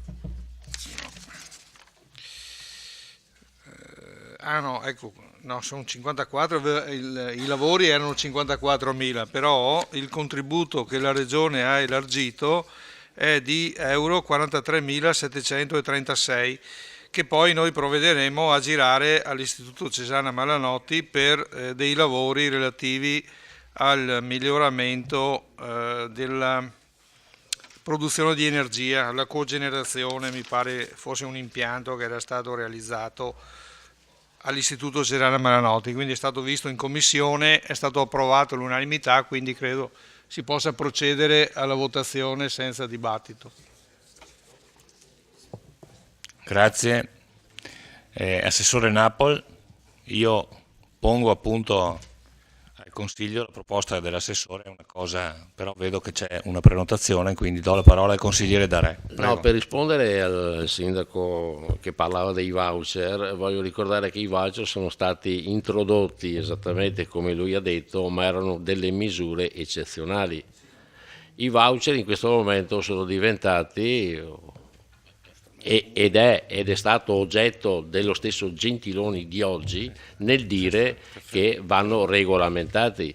Questa è perché la Repubblica Italiana è fondata sul lavoro ma non sui voucher. Allora, che sia stato introdotto, ma con vena polemica in cui lei dice introdotti ma erano comunque delle situazioni eccezionali, sono diventati una normalità. Giustamente. Allora, no, adesso se permette, Presidente, intervengo anch'io perché siccome a questo punto devo darle la parola. Siccome all'ex sindaco è permesso di intervenire fuori tema, così come fa altri. Beh, non mi pare fosse in tema. Signor Sindaco, stavamo parlando. Signor Sindaco, le do subito la parola. Presidente, il tema è dato dall'ordine del giorno, allora, sicuramente non da lei. Sicuramente non, anche se guardi che non siamo nella Lega Nord qui. Consigliere Darè, guardi che lei nel suo partito darà lei l'ordine. Qui è dato dall'ordine del giorno, punto. Signor Sindaco, le do subito la parola. Consigliere?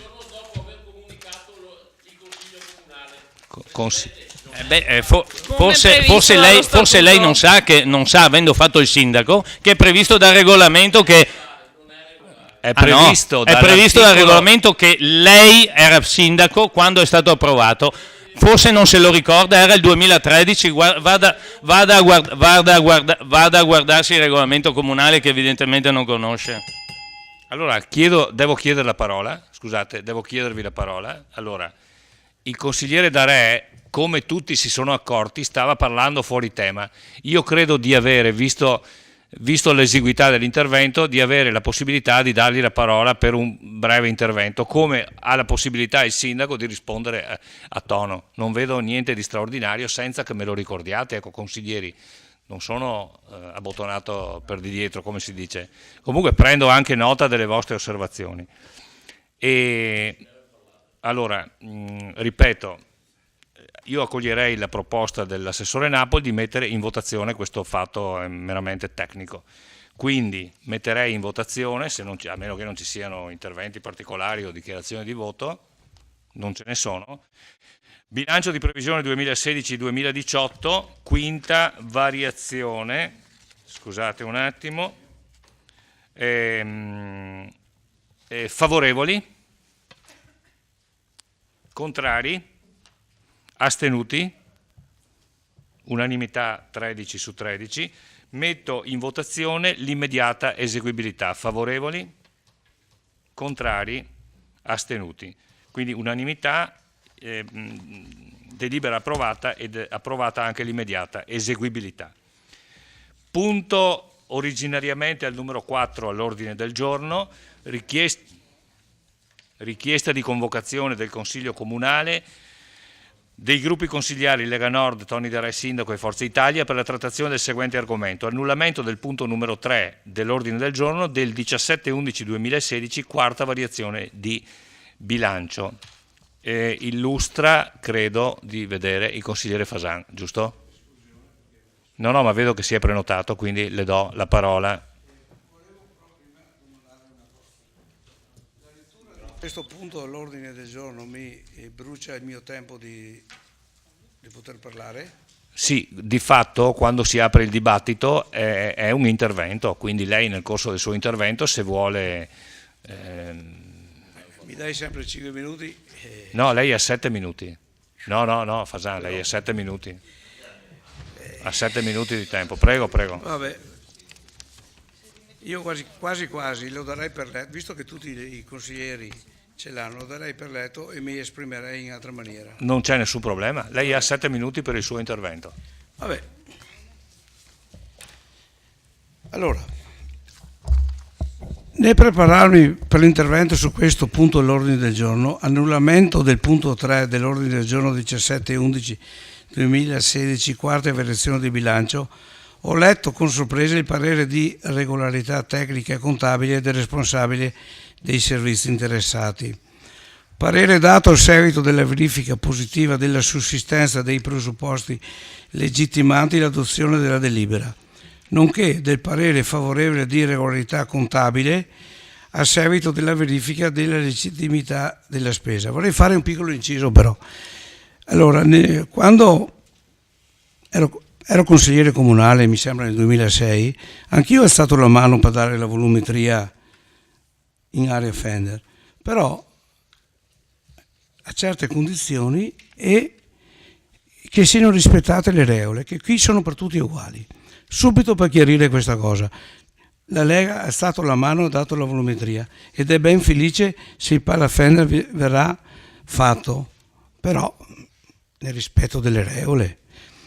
Eppure sono convinto, in base alla mia esperienza di amministrazione, che ognuno dei punti da me citati sarebbe dei 21 punti, dei 21 punti da me citati, sarebbe bastato ad invalidare il punto numero 3 del precedente Consiglio Comunale.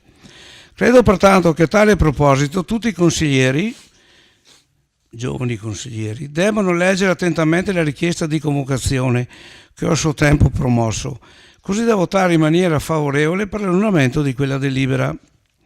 Ma proprio oggi ho ricevuto una mail dalla consulta dell'associazionismo culturale vittoriese, che ringrazio per la collaborazione affinché tutte le componenti di questo finanziamento possano essere chiarite. Da questa mail ho scoperto un ulteriore fatto, a mio avviso di gravità assoluta, tanto da far passare in secondo piano i pur validi motivi di annullamento che avevo già evidenziato nella richiesta di convocazione. Ve li chiarisco in sintesi. Con delibera consigliare numero 41 del 17/11/2016, l'amministrazione comunale, con i soli voti favorevoli della maggioranza e la contrarietà delle opposizioni, ha deliberato l'importante finanziamento pubblico per oltre 100.000 euro a favore delle associazioni facenti parte della consulta dell'associazionismo culturale vittoriese, al fine della realizzazione di un immobile nell'area data in convenzione a quest'ultima. L'articolo 78 del TUEL, tuttavia, fa divieto espresso ai consiglieri e agli amministratori tutti di prendere parte a discussioni, decisioni e o votazioni per le quali sussista in via diretta un interesse proprio o dei propri congiunti ed affine fino al 4° grado. Come già evidenziato dal consigliere Saracino, alla votazione predetta hanno preso parte il sindaco Roberto Tonon, il presidente del Consiglio Silvano Tochet, nonché il consigliere Alessandro De Bastiani.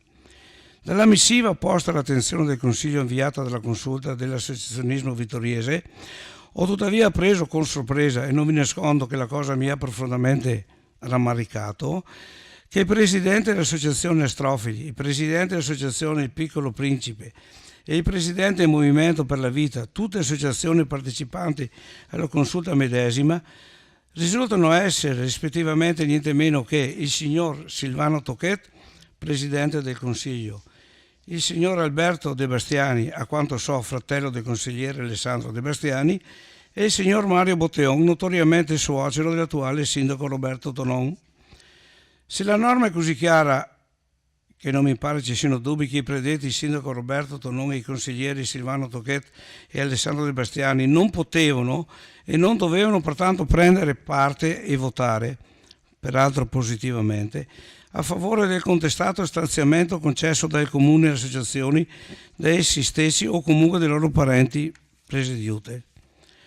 Anche per queste gravissime ragioni, oltre che per quelle già poste all'ordine del giorno, insisto per l'annullamento della delibera numero 41/2016 da parte di questo Consiglio.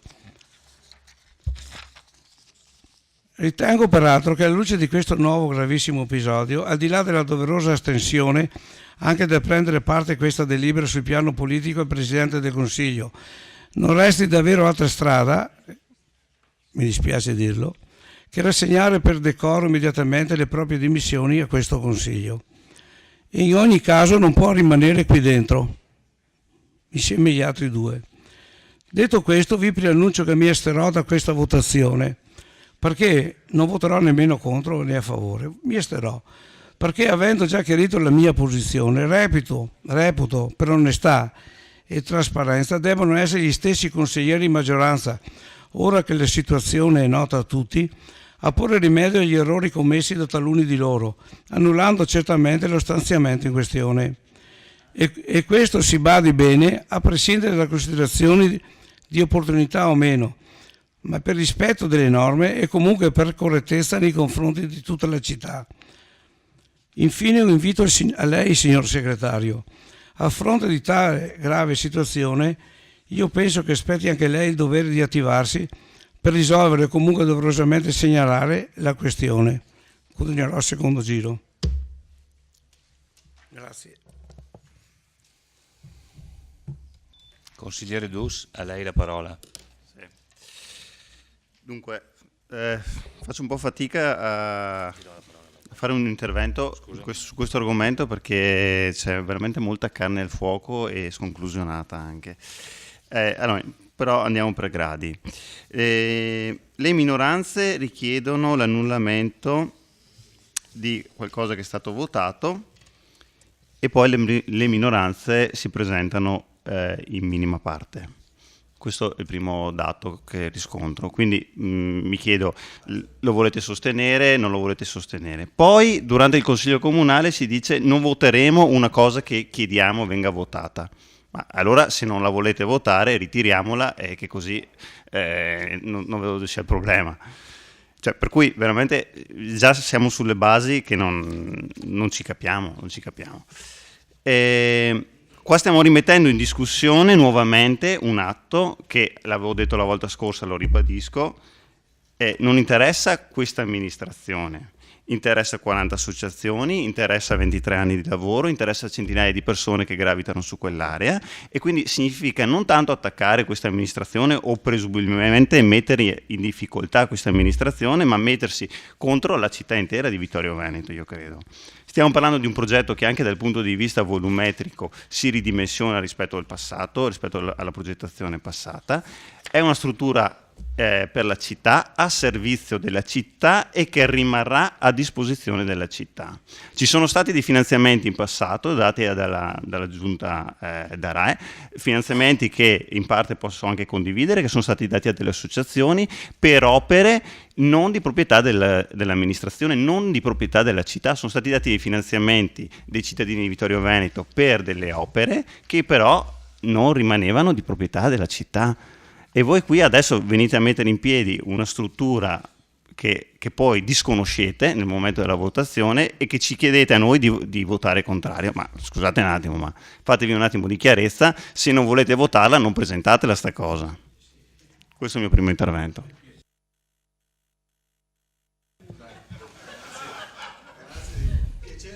Consigliere, si è prenotato il consigliere D'Arè, prego.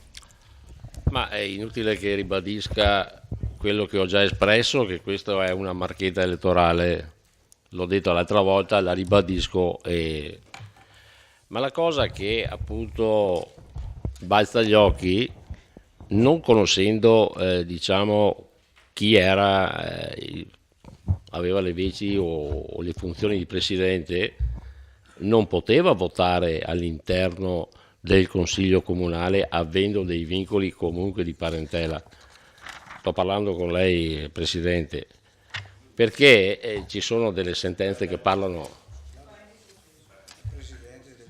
No, Presidente dell'associazione, lei è Presidente dell'associazione in cui fa parte, è dentro all'area Fender, giusto? Cioè, o quello che mi è giunto è sbagliato. Lei non fa parte dell'associazione degli astrofili? E allora non sono io a dirlo. No, parente di se stesso. Lui ha votato all'interno del Consiglio Comunale un qualcosa per se stesso perché fa parte dell'associazione. No, è parente. Ho detto che c'è il presidente e alcuni parenti. Se l'ha capito bene, se non l'ha capito è un problema suo, assessore, è un problema solo suo. Le dico soltanto che il TAR, c'è una sentenza del 2015, il dovere di astensione degli amministratori degli enti locali previsto dall'articolo 78, comma secondo del decreto legislativo 18 agosto del 2000, Non l'ho inventato io. Se la trovi, visto che è anche il suo lavoro. Voi l'avete votato. E questa è la differenza. Per questo va annullato questo punto.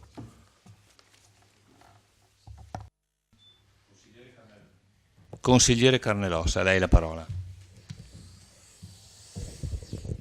Qui assistiamo all'ennesimo accanimento dei miei esimi colleghi nei confronti delle associazioni. Secondo me è evidente un giochetto. E il giochetto è disfare quello che l'amministrazione fa. Il giochetto è: noi facciamo la tela e loro la disfano. Non per il bene della città, non per il bene delle associazioni, ma per il tanto peggio, tanto meglio. Assistiamo a questo su questo punto. Abbiamo assistito a questo su Piazza Meschio, citata prima da Fasan, in cui, come si può dire, è evidente la trama. Non bisogna far fare assolutamente nulla. Gli azzeccagarbugli, che dovrebbero essere quelli che sono nei tribunali, quelli che fanno il mio mestiere, fanno gli azzeccagarbugli. Mestare e rimestare. Carissimi colleghi, guardate e ricordatevi: chi semina vento raccoglie tempesta. Chi semina vento raccoglie tempesta. Credevo in questo Consiglio Comunale che ci confrontassimo su scelte politiche, e invece mi accorgo che non si ha il coraggio da parte dell'opposizione di fare scelte politiche. Apprezzerei, e sarebbe legittimo, che le opposizioni dicessero: non ci va bene quell'opera, non ci va bene che l'amministrazione aiuti quell'opera. E a quel punto la città può dire sì, hanno ragione l'opposizione, non si deve fare, oppure direbbe: ha ragione l'amministrazione, si deve fare. E su questo sappiamo che in democrazia vengono i momenti dopo la semina della raccolta o della distruzione. Ma di questo non c'è il coraggio. E guardate, è eloquente la presenza. Onore al merito di quelli che ci sono, poi ci sono quelli che non ci sono, presentano le cose, poi in modo da poter dire: ah, ma io no, io ero d'accordo, non ero d'accordo, non c'è. Vedete, in politica non si fa così. Si affrontano a viso aperto le questioni. Certo, le risponderò anche alle domande, perché se le dicessi che gli azzeccagarbugli dicono che gli atti amministrativi Consigliere hanno la presunzione di legittimità e sono validi quando vincono la prova di resistenza, ma ripeto, sono questioni giuridiche, le direi che quell'atto vince comunque la prova di resistenza. Le potrei dire ulteriormente: ma credo che la gente si rompe Cosa 10? Certo, ma vedrai, la prova di resistenza conta. E in ogni caso, io le direi che il soggetto è la consulta,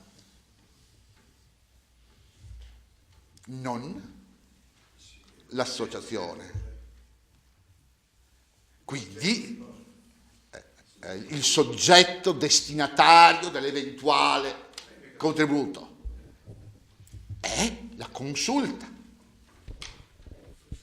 Ma poi, se si viene al succo della questione, a lei o a voi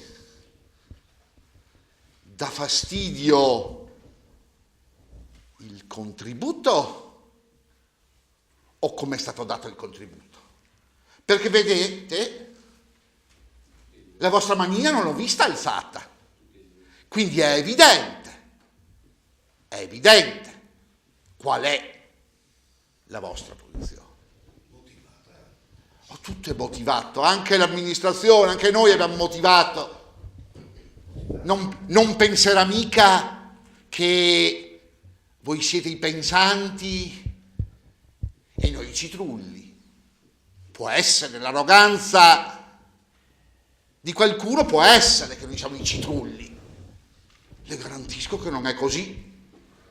Le garantisco che cerchiamo di portare il nostro contributo, cerchiamo di far attuare quelle che sono scelte amministrative. È indubbio.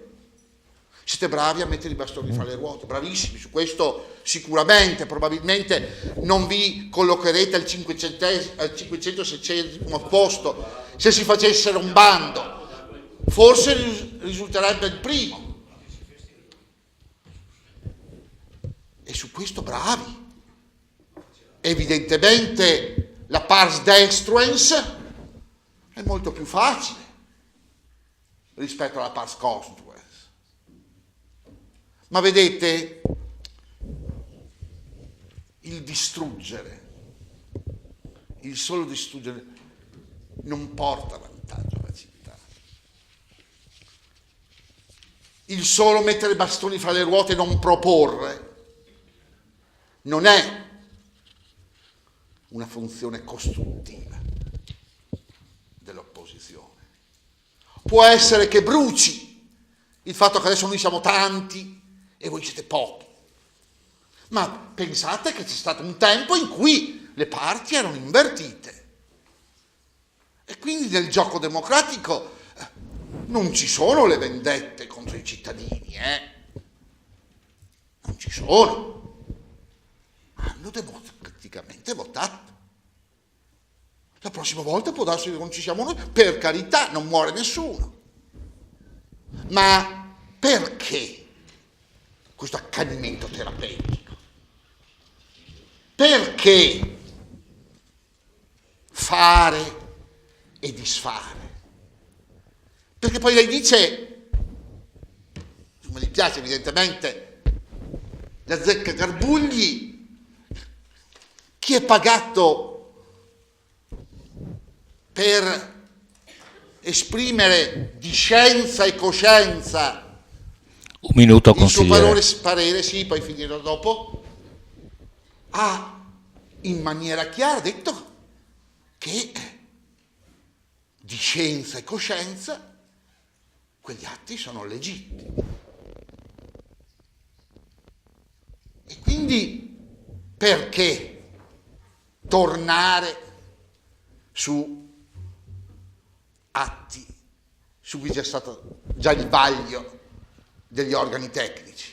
E poi vede, se lei ha ben letto gli atti preparatori, è interessante, in realtà la astensione probabilmente è dovuta anche al fatto che c'è scritto negli atti preparatori degli uffici, c'è scritto che sarebbe illegittimo votare l'annullamento. Perché? Perché siccome un atto legittimo, sarebbe illegittimo l'annullamento. Altra cosa è in realtà quello che voi chiamate annullamento, vorreste che fosse una revoca.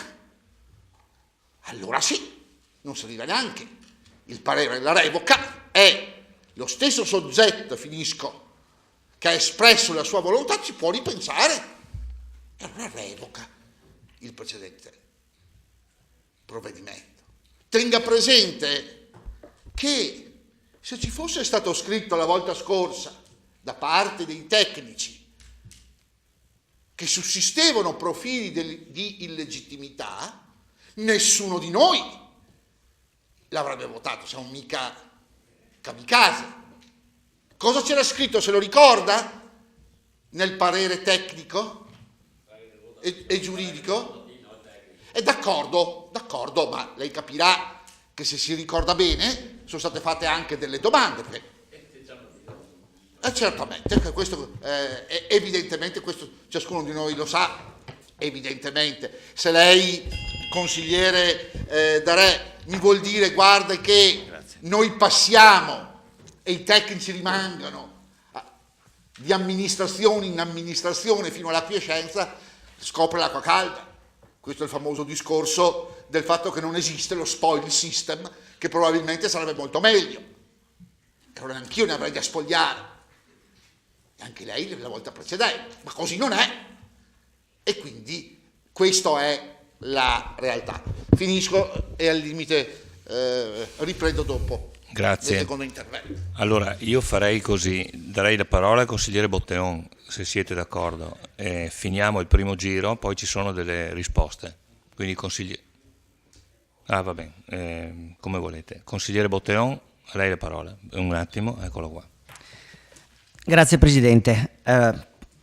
Prima vorrei velocemente sottolineare come mi aspettavo che il Consiglio di questa sera fosse diverso per l'atteggiamento un po' di tutti i presenti, soprattutto della minoranza, che è poco rappresentata, però è un po' confusionaria e secondo me il momento che stiamo vivendo, cioè con quello che è successo, e penso che l'appello che ha letto in precedenza il consigliere Fiorini sia stato chiaro, bello, preciso e serissimo, avesse meritato un atteggiamento diverso da parte dei consiglieri.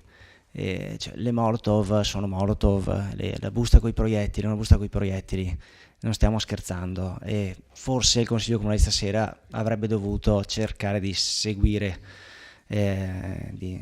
questi aspetti ed essere un pochettino migliore di quello che è stato finora.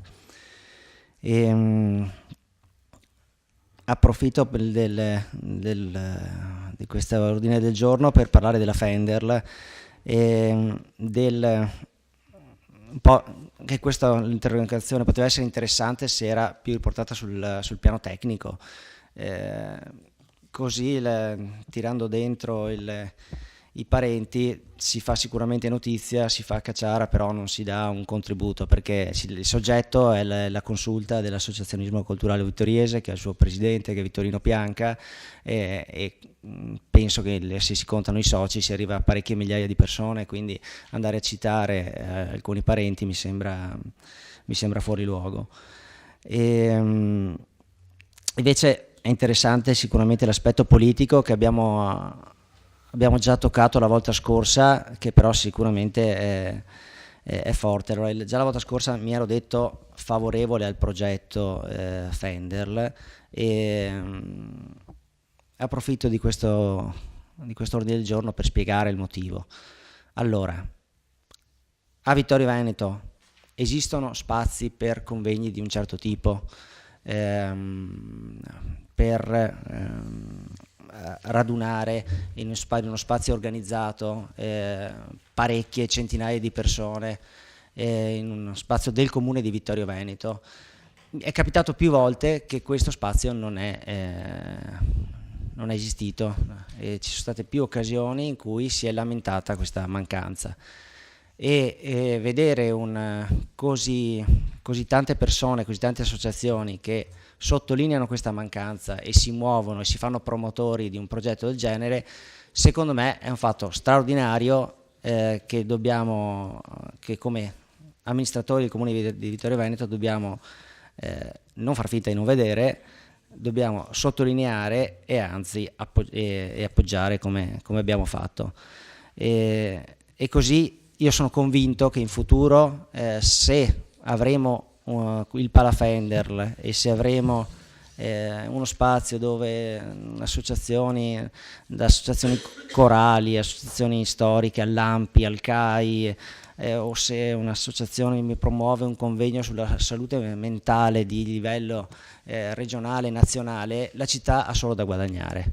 E perciò io credo che noi, consiglieri comunali, dobbiamo ringraziare uno per uno le persone che hanno finora donato a noi, hanno donato al Comune di Vittorio Veneto 160.000 euro, e sicuramente se come Comune riusciamo a aiutare e a fare in modo che questo progetto arrivi a termine, non facciamo altro che il nostro dovere.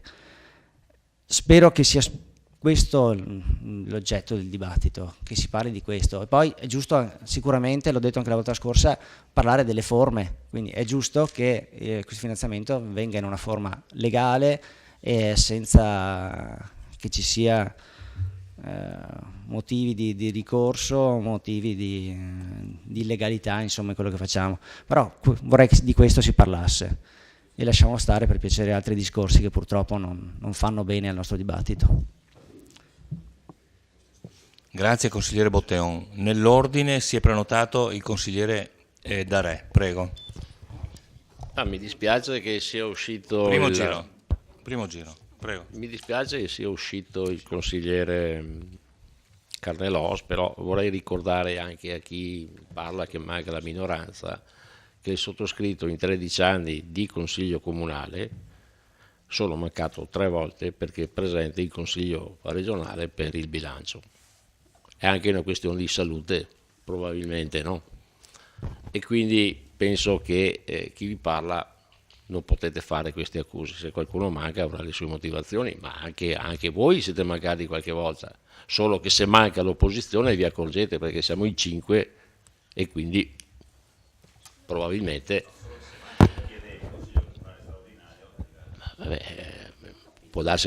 può darsi, io non so che motivazioni abbiano gli altri. Consigliere, la interrompo solo per questo, perché questo è il suo secondo intervento. Eravamo no, ma ho finito, non faccio più il secondo. Ok, faccio questo. Vabbè, facciamo uno strappo alla regola, d'accordo.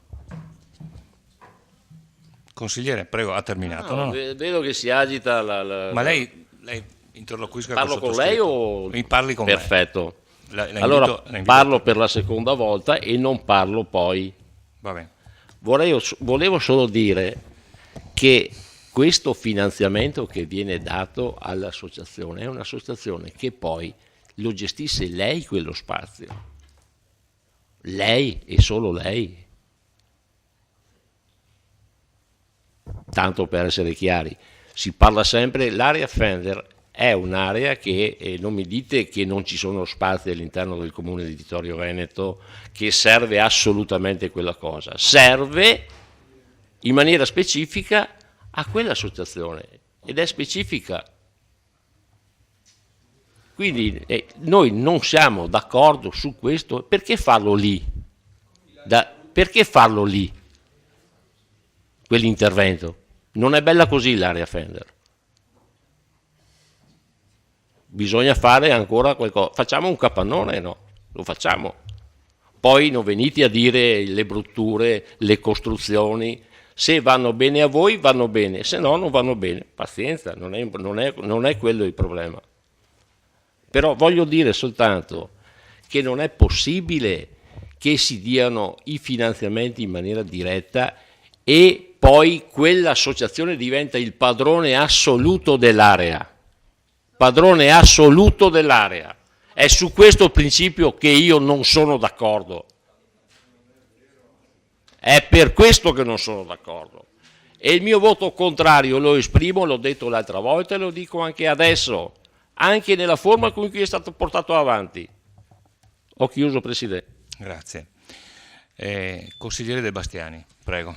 Sì, io sono stato chiamato in causa e quindi devo per forza intervenire. Ma figurarsi, nessun problema. Ne abbiamo già parlato l'altra volta, abbiamo espresso, no, i rispettivi pareri sulla utilità dell'opera e quindi tralascio questo aspetto per entrare appunto sul fatto tecnico che è stato appunto che è l'oggetto della proposta di delibera.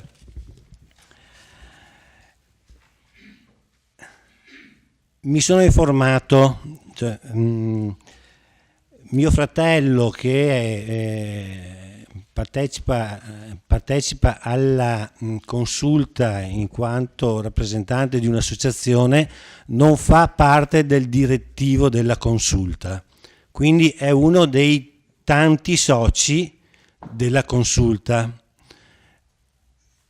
Dovrebbero essere, se noi prendiamo in considerazione tutti coloro che sono iscritti alle varie associazioni che fanno parte della consulta, di quei 3 o 4 mila soci delle varie associazioni, il che vuol dire che in una città come Vittorio Veneto difficilmente in consiglio comunale c'è qualcuno che non ha un parente entro il 3° grado, che non è iscritto o al CAI o qualsiasi altra associazione. Quindi penso che saremo a questo punto tutti quanti no, in conflitto di interessi, se la logica fosse questa.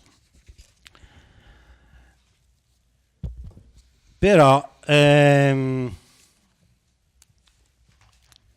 c'è una questione di opportunità e lo riconosco, perché se il finanziamento fosse dato ad un'opera di proprietà che dovesse diventare di proprietà di qualche parente di primo, secondo, terzo grado, converrei che non sarebbe opportuno. Però leggo proprio da chi ha proposto la delibera che hai considerato che tale opera deve necessariamente essere considerata a tutti gli effetti un'opera pubblica, perché è realizzata in area pubblica. Quindi, voglio dire, è proprio, cioè voi stessi lo confermate, ed è quello che io, ma penso tutti quanti noi, avevamo considerato nel momento del voto, che cioè si votava la destinazione di quei soldi non per un edificio di proprietà di una o dell'altra associazione, ma di un edificio, come appunto dichiarate voi, che è della città e resterà della città. Quindi opera pubblica, lo scrivete voi, opera pubblica, è su terreno pubblico, no? E sarà probabilmente entrerà nel patrimonio pubblico, quindi è pubblica.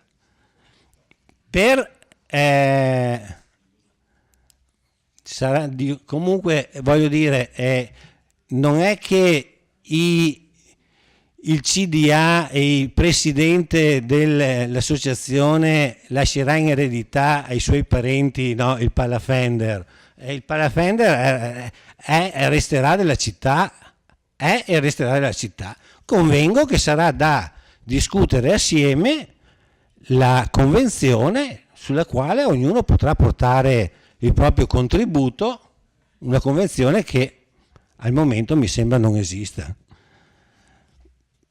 Volevo far notare, per così commentare quanto detto dal consigliere Darè, che sì, è bella così, effettivamente è bella. Mi sembra che utilizza una cubatura esistente, cioè che in precedenza esisteva, che quindi non è che siamo qui a fare una variante al piano regolatore per consentire la costruzione di nuovi volumi. I volumi erano esistenti e sono previsti nel PRG, quindi tanto è vero che appunto non si chiede una variante. Quindi poi sì, l'ho già detto prima, non mi sembra che nessuno sarà padrone assoluto dell'opera, però ripeto, dovremo vedere, adesso non so se la convenzione verrà portata in consiglio comunale o meno, possiamo anche chiederlo che venga portata, e in base alla convenzione eventualmente si potranno fare delle affermazioni del genere. Finché non abbiamo visto la convenzione non possiamo dire. Io immagino, c'è già la convenzione sull'utilizzo del palafender, non credo. Vabbè, ma il palafender penso che richiederà una nuova convenzione. Io sono convinto che la nuova convenzione metterà a disposizione di tutti, di tutta la città, l'utilizzo di questo ne sono convinto, ma in caso eventualmente. Tanto per essere pragmatici, ho fatto anche un breve conto, no? Siccome qui dentro siamo in 12, se anche noi tre usciamo, che non sia, evidentemente che non siamo tanto graditi al consigliere Fasan, restano in 9 e penso che non ci siano problemi non c'è nessun problema di numero legale, e quindi dopo le rispondo. C'è il diritto di... Consigliere, lei ha terminato? Sì, grazie. Allora, chiedo al consigliere Dus che si è prenotato, io direi... Esatto, benissimo, quindi formalmente finiamo il primo giro, c'è un intervento dell'assessore Denardi e poi un intervento del segretario. Assessore Denardi, a lei la parola. Grazie Presidente. L'avviso di convocazione delle sedute ordinarie e straordinarie va consegnato ai consiglieri 6 giorni liberi prima della riunione. A tal fine devono ritenersi inclusi i giorni festivi ricorrenti per calendario. Gli argomenti da aggiungere all'ordine del giorno, dopo la consegna degli avvisi di prima convocazione, vanno comunicati ai consiglieri con avviso consegnato almeno 24 ore prima della seduta. Visto che il consigliere D'Area ha detto che è mio lavoro trovare le sentenze, è suo impegno, credo, in quanto consigliere comunale, conoscere il regolamento del Consiglio Comunale, che ha appena dimostrato di non conoscere. Evidentemente è più impegnato a frequentare manifestazioni dalle quali persino il governatore Zaia si dissocia, che sta lì a studiarsi quello che deve studiare. Capisco che è un po' nervoso per altri problemi, però insomma... Sì, l'abbiamo vista. Per carità. Allora, nella deliberazione numero 41 del 17, se consigliere Fasan, se magari vuole anche ascoltare una volta ogni tanto. Una ogni 25, Una ogni 25, Non chiedo tanto. Nella deliberazione numero 41 del 17 novembre 2016, recante bilancio di previsione 2016-2018, quarta variazione di bilancio con applicazione parziale dell'avanzo di amministrazione 2015, tra le voci di spesa in parte capitale è stata inserita la somma di euro 102.000 quale contributo da destinare alla consulta delle associazioni ospiti in area Fender finalizzato alla realizzazione di una nuova struttura denominata Palafender. La variazione di bilancio rappresenta una mera previsione di bilancio e non un impegno di spesa, volta alla variazione degli stanziamenti e, nel caso di specie, rappresenta il presupposto necessario e indispensabile per l'adozione di futuri atti degli organi competenti a dare attuazione a tale decisione. No, quando c'è problema, aspetto. Ah no, io aspetto.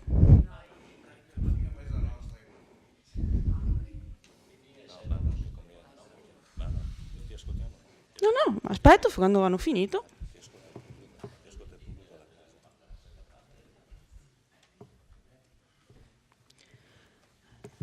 Da una ricognizione effettuata negli atti ad oggi deliberati dal Consiglio Comunale, non hanno trovato conferma gli assunti, peraltro generici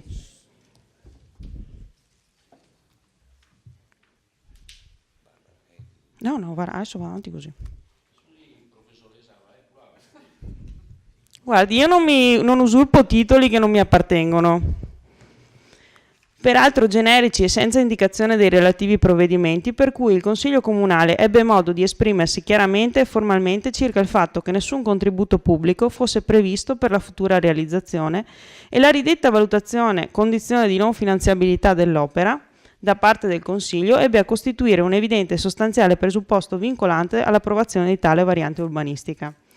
Il programma di mandato, approvato con deliberazione della Giunta Comunale numero 139 del 2014, tra i punti specifici del programma medesimo proprio il supporto all'area Fender nei termini che seguono. Supporto all'area Fender con riguardo ai progetti di ampliamento delle attività ricreativo-culturali e di volontariato sociale, in particolare individuate nella realizzazione del cosiddetto Pala Fender, struttura polivalente a servizio di tutte le attività presenti nell'area, capace di circa 300 posti, in grado di potenziare la capacità attrattiva del centro città. Potrà essere realizzato un parcheggio sul lato ovest della stazione ferroviaria a supporto dell'area stessa, del centro città e del polo intermodale, eventualmente integrato da un'area sosta camper, considerata la posizione strategica dell'area anche per le finalità turistiche di collegamento col centro città e col sistema dei trasporti. Non risulta alcuna previsione negli strumenti urbanistici comunali che vieti il riconoscimento di contributi del comune per l'ampliamento della struttura. Una simile previsione, peraltro, sarebbe illegittima se inserita in strumenti urbanistici, non presentando alcuna pertinenza sul piano per l'appunto urbanistico, ma semmai solo finanziario e di programmazione. È la concessione sottoscritta nel 2012 a autorizzare i concessionari all'esecuzione delle opere, avendo anche valore di provvedimento amministrativo e integrando una concessione contratto. Conseguentemente sono i concessionari, individuati nella predetta concessione del 2012, a fare da stazione appaltante delle opere ivi previste. Posto che la predetta concessione costituisce una concessione di beni pubblici e non di lavori o servizi, il concessionario non è soggetto al codice dei contratti di cui al decreto legislativo 50 del 2016 e nemmeno a quello di cui al decreto legislativo 163 del 2006, vigente al momento della concessione. Ciò è detto alla luce dell'articolo 1,2 lettera C e D del decreto legislativo 50 del 2016 e dell'articolo 32,1 lettera B e F del decreto legislativo 163 del 2006, che recita: le disposizioni di cui al presente codice si applicano altresì all'aggiudicazione dei seguenti contratti: lavori pubblici affidati dai concessionari di lavori pubblici che non sono amministrazioni aggiudicatrici, lavori pubblici affidati dai concessionari di servizi quando essi sono strettamente strumentali alla gestione del servizio e le opere pubbliche diventano di proprietà dell'amministrazione aggiudicatrice. Il valore delle opere e il contributo non superano la soglia minima prevista per l'applicazione del decreto legislativo 50 del 2016. Vedi l'articolo 1,2 lettera A del decreto legislativo 50 del 2016. Trattandosi di opera da realizzarsi da parte di concessionario di beni pubblici, non è soggetta alla programmazione prevista per le opere pubbliche e quindi in particolare all'inserimento nel programma triennale e nell'elenco annuale, come si desume chiaramente dal disposto dell'articolo 1,3 del decreto legislativo 50 del 2016. Sarà invece opportuno che, intervenuto un finanziamento pubblico, seppur di valore inferiore a quello per cui si applica il codice dei contratti pubblici, si tenga conto dei principi generali di sana gestione della finanza pubblica, prevedendo nelle apposite clausole della Convenzione che sarà approvata e sottoscritta col soggetto privato. Va ricordato che il Consiglio Comunale approva il bilancio e il piano delle opere pubbliche, non anche i progetti di opere pubbliche che sono di competenza della Giunta, se non del dirigente, e che all'atto dell'approvazione del bilancio e del piano delle opere pubbliche non viene inserito un progetto definitivo esecutivo, ma un progetto preliminare. Non si comprende il significato della frase «la variazione anche di un solo punto di una convenzione inficia la validità della convenzione stessa», di cui alla richiesta di Consiglio Comunale straordinario a firma dei consiglieri Darè, Fasan, Maset, Posocco e Sant'Antonio, posto che è principio generale del diritto che le parti possano sempre addivenire consensualmente alla modifica degli accordi intercorsi tra le stesse, cosa peraltro già avvenuta proprio con la concessione sottoscritta dalla precedente amministrazione nel 2012, modificativa di un precedente accordo tra le parti. Gli organi competenti avranno modo di assumere le successive determinazioni di competenza, soprattutto con riguardo alla futura convenzione che dovrà regolare i rapporti tra comune e il soggetto realizzatore dell'intervento. Un siffatto schema di convenzione non può essere posto in approvazione senza idonea copertura finanziaria, che ne costituisce il presupposto, creato appunto col bilancio di previsione o con le sue variazioni nell'anno in corso. La proposta dell'ordine del giorno è quindi del tutto fuorviante rispetto alla valutazione della legittimità degli atti adottati e di quelli da adottare, perché in assenza della suddetta variazione, da illegittimità sarebbero stati invece viziati i successivi atti privi della necessaria copertura di spesa e del conseguente parere di regolarità contabile. Si tratta di un'inversione del principio causa-effetto.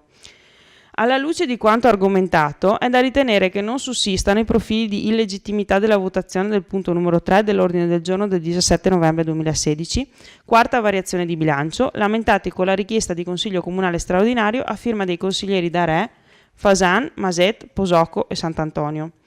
Conseguentemente,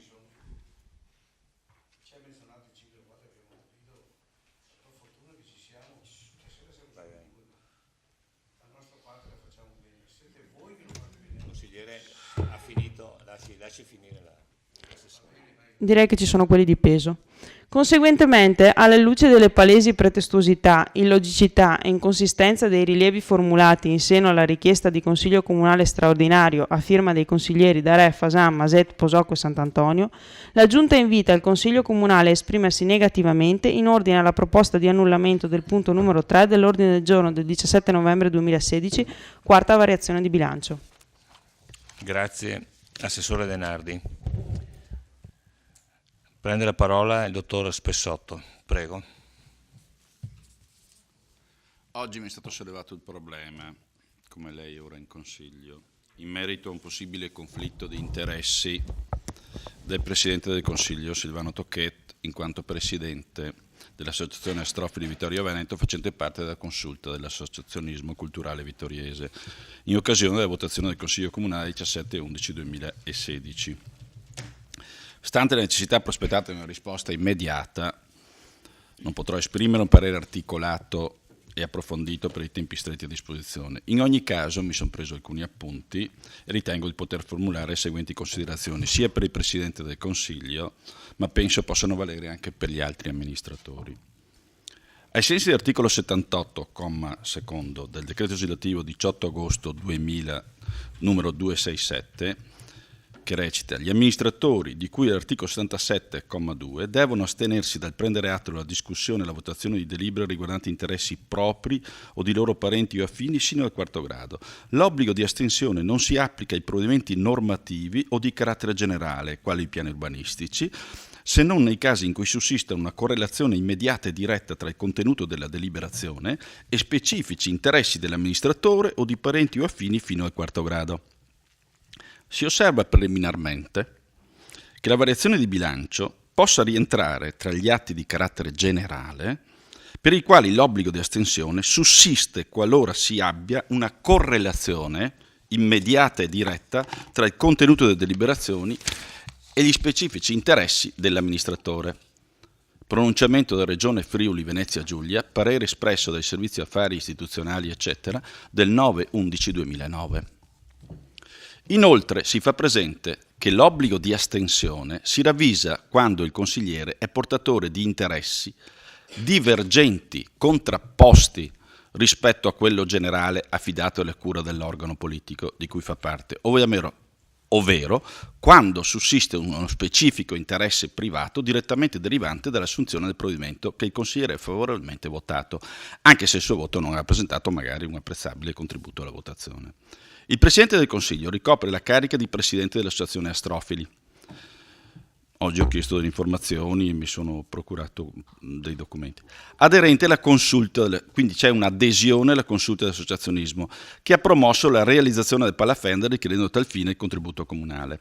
L'associazione Astrofili, attraverso il suo Presidente, non ricopre cariche all'interno del direttivo della consulta. Pertanto non ha potere decisionale se non nei limiti derivanti dall'essere componente dell'Assemblea. La variazione di bilancio approvata dal Consiglio Comunale ha previsto l'assegnazione del contributo economico per realizzare un'opera che va a beneficio di tutta la collettività vittoriese, oltre che del Comune. Trattasi infatti di realizzare una sala conferenze da 200 posti, di cui il territorio comunale è privo e di cui si avverte una forte necessità ed esigenza che, pur realizzata dalla Consulta, diventerà poi di proprietà comunale e a disposizione della comunità.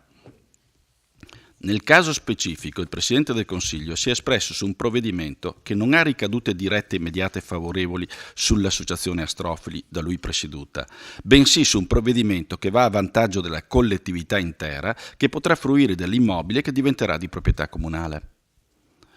Pertanto si ritiene che non sussista il presupposto primario del conflitto di interessi, cioè che il Presidente abbia concorso a decisioni su fronti opposti, in quanto non si ravvisa alcuna contrapposizione di interessi in capo al Presidente del Consiglio Comunale in qualità di Presidente dell'associazione culturale citata.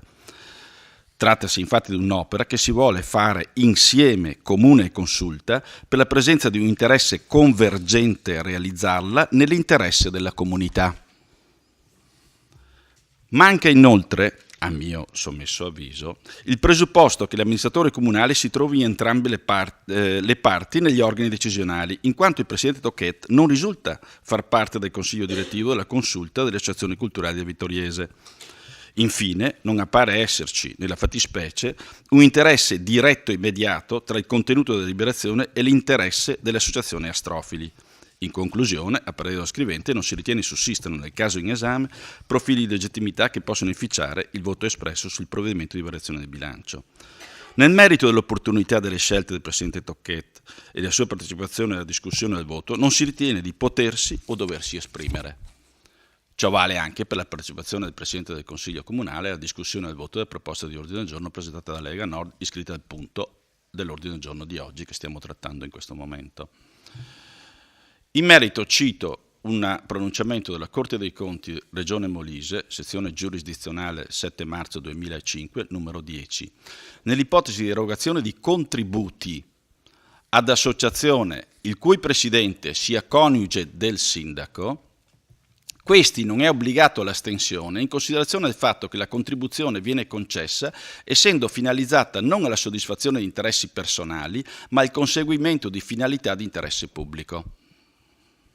Concludo queste mie considerazioni nella piena coscienza che trattasi di un mio parere, visto che il diritto, come è noto, non è matematica. Grazie, dottor Spessotto. La parola al consigliere Dus. Sì, allora, rifarei un passo indietro perché probabilmente stiamo discutendo di una cosa che la paternità però adesso viene disconosciuta, cioè le minoranze hanno fatto una richiesta di convocazione del Consiglio Comunale, no? Per l'annullamento di un ordine del giorno. Ora le minoranze ci dicono che non voteranno questa proposta, ma chi deve votare questa proposta? Fatemi capire. Cioè, la votiamo noi? Cioè, non lo so. Ritiriamo questa proposta visto che voi la disconoscete. Cioè, ma mi domando, è normale un atteggiamento di questo tipo? Cioè, non lo so. Poi un'altra questione. Chiaramente i chiarimenti sono stati fatti bene e doveroso, per carità, anche se dal mio punto di vista sono solo delle battaglie politiche anche insomma poco gradevoli, ma se questo è l'atteggiamento ci adegueremo. Ma mi domando, sono stati dati nel passato, come ho detto prima, dei finanziamenti a delle associazioni per degli interventi non di proprietà del Comune di Vittorio Veneto. Ve lo cito, RFI, sono stati fatti gli interventi sulla stazione delle ferrovie, il Comune ha dato più di 20.000 euro, ma la proprietà non è mica del Comune di Vittorio Veneto. Cioè là sono stati dati dei soldi dei cittadini di Vittorio Veneto per fare degli interventi su una proprietà di RFI. Ma non lo so, cioè, non lo so, ma è una cosa normale. No, l'RFI, la sede, la stazione dei treni, sono stati dati dei soldi, 20.000 euro là, più di 20.000 euro, ma su una proprietà, è in concessione, ma non rimarrà mica nostra, non rimarrà mica, RFI se la può prendere anche domani mattina. Domani mattina RFI può dire quell'immobile è mio, me lo riprendo. Non lo so, io non lo sto contestando. Sto solo dicendo che voi ci venite a contestare un finanziamento che rimarrà a tutti i cittadini quando voi davate dei finanziamenti che rimarranno a RFI, ma non lo so se è normale questo atteggiamento. Grazie consigliere. Consigliere Botteon. Sì, grazie. Quindi, molto brevemente. La preoccupazione espressa in precedenza dal consigliere Darè era che questo luogo, quindi il Palafender, sarà di proprietà esclusiva di quell'associazione. Queste sono le parole che più o meno ho usato. Innanzitutto, quell'associazione non è un'associazione ma una consulta di associazioni, parecchie associazioni. E poi la proprietà è del Comune di Vittorio Veneto, quindi il proprietario è il Comune di Vittorio Veneto, quindi siamo noi e sarà il consiglio comunale che sarà in carica quando sarà realizzato il Palafender, e spetterà al Comune di Vittorio Veneto fare in modo che quel luogo sia un luogo del Comune di Vittorio Veneto, a cui tutti quanti possano accedere per una conferenza, per ad esempio avere 200 persone. Quindi se, non so, l'associazione Valla Pisina Iniziative, ad esempio, vuole promuovere un convegno sul rilancio della Valla Pisina, 200 persone chiamare, ecco che avrebbe un luogo del Comune di Vittorio Veneto che gli sarebbe dato per un'iniziativa di questo tipo. A me è capitato, ho avuto l'onore di essere segretario del Partito Democratico per 2 anni e mezzo, mi è capitato di dover cercare un luogo e non l'ho trovato, oppure c'era qualche soluzione ma molto molto costosa. Magari avessi avuto un luogo come il Palafender per poter fare iniziative di un certo tipo. Approfitto per segnalare una cosa che mi sta qua, che non ho mai digerito, e cioè che proprio parlando della Fender, non mi ricordo l'iniziativa, però si stava organizzando come Partito Democratico un'iniziativa politica e avevo chiesto la disponibilità proprio alla Fender di usare la saletta, quella dove fanno alcune recitazioni, la saletta, e mi hanno detto di no a suo tempo il sindaco Radarè, perché era meglio di no, perché non è gradita, e ci hanno detto chiaramente che non per iniziative di partito. E ho detto ma cavoli, ma Santa Maria, se c'è una cosa di cui abbiamo bisogno in questo momento è proprio la cultura politica, e veniamo a negare luoghi. Il Comune di Vittorio Veneto ha un luogo e lo va a negare per iniziative politiche. Che ho detto, ma che faccia, io la cosa che chiedo alla Lega Nord, fate iniziative politiche, ma iniziative politiche su luoghi pubblici dove chiamate gente da ovunque, dove si parla di temi che possono essere l'immigrazione, visto che parlate sempre in Consiglio Comunale, ma per elevare il dibattito, per cercare di dare cultura politica. E quindi io spero che questo non si verifichi più, e spero anzi che questo luogo quindi sia anche un luogo dove anche la politica, anche i partiti possano utilizzare per migliorare la propria proposta. Grazie. Grazie consigliere Botteon. La parola al sindaco Tonon per un chiarimento. Sì, se posso, grazie. Sì, prego. Di seguito, per sottolineare quello che ha appena detto il consigliere Botteon, l'amministrazione ha già previsto esattamente quello che ha appena detto, e cioè è nelle cose che la proprietà della struttura, una volta realizzata, sia di proprietà del Comune di Vittorio Veneto e di nessun altro. E inoltre è stato già previsto anche che l'accesso al nuovo impianto sarà consentito al pubblico indistintamente, senza discriminazione alcuna. Grazie. Grazie sindaco. Sì, allora, è già stato sottolineato dall'assessore, sì, sto rispondendo, dall'assessore Denardi, che a differenza di quanto scritto nella richiesta di convocazione dell'ordine del giorno di questa sera da parte dei consiglieri proponenti, per cui c'è scritto che la variazione anche di un solo punto di una convenzione inficia la validità della stessa convenzione, è smentito, visto che in data 10 maggio 2012 la convenzione in atto fra il coordinamento delle associazioni Volontariato Sinistra Piave, la consulta dell'associazionismo culturale vittoriese e la cooperativa Fender con il Comune di Vittorio Veneto è stata modificata, quella che era in corso, e a parte le modifiche di contenuto, è stata differita anche la durata dal 7 giugno 2014 al 9 maggio 2017, quindi sarà modificata in questo caso anche questa convenzione.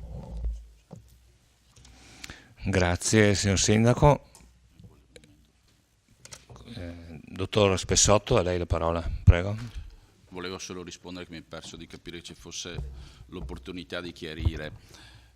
L'altra volta, precisa domanda che mi è stata fatta, sempre quando abbiamo discusso il punto oggi rimesso in discussione, ho detto sarà oggetto di apposita convenzione, non so se vi ricordate, che fisserà termini e modalità. Ecco, la convenzione è stata predisposta, è stata comunicata e dove contiene proprio quanto contiene le norme per regolamentare quanto era emerso anche qui, compresa la preoccupazione che non ci fosse l'uso esclusivo e particolare.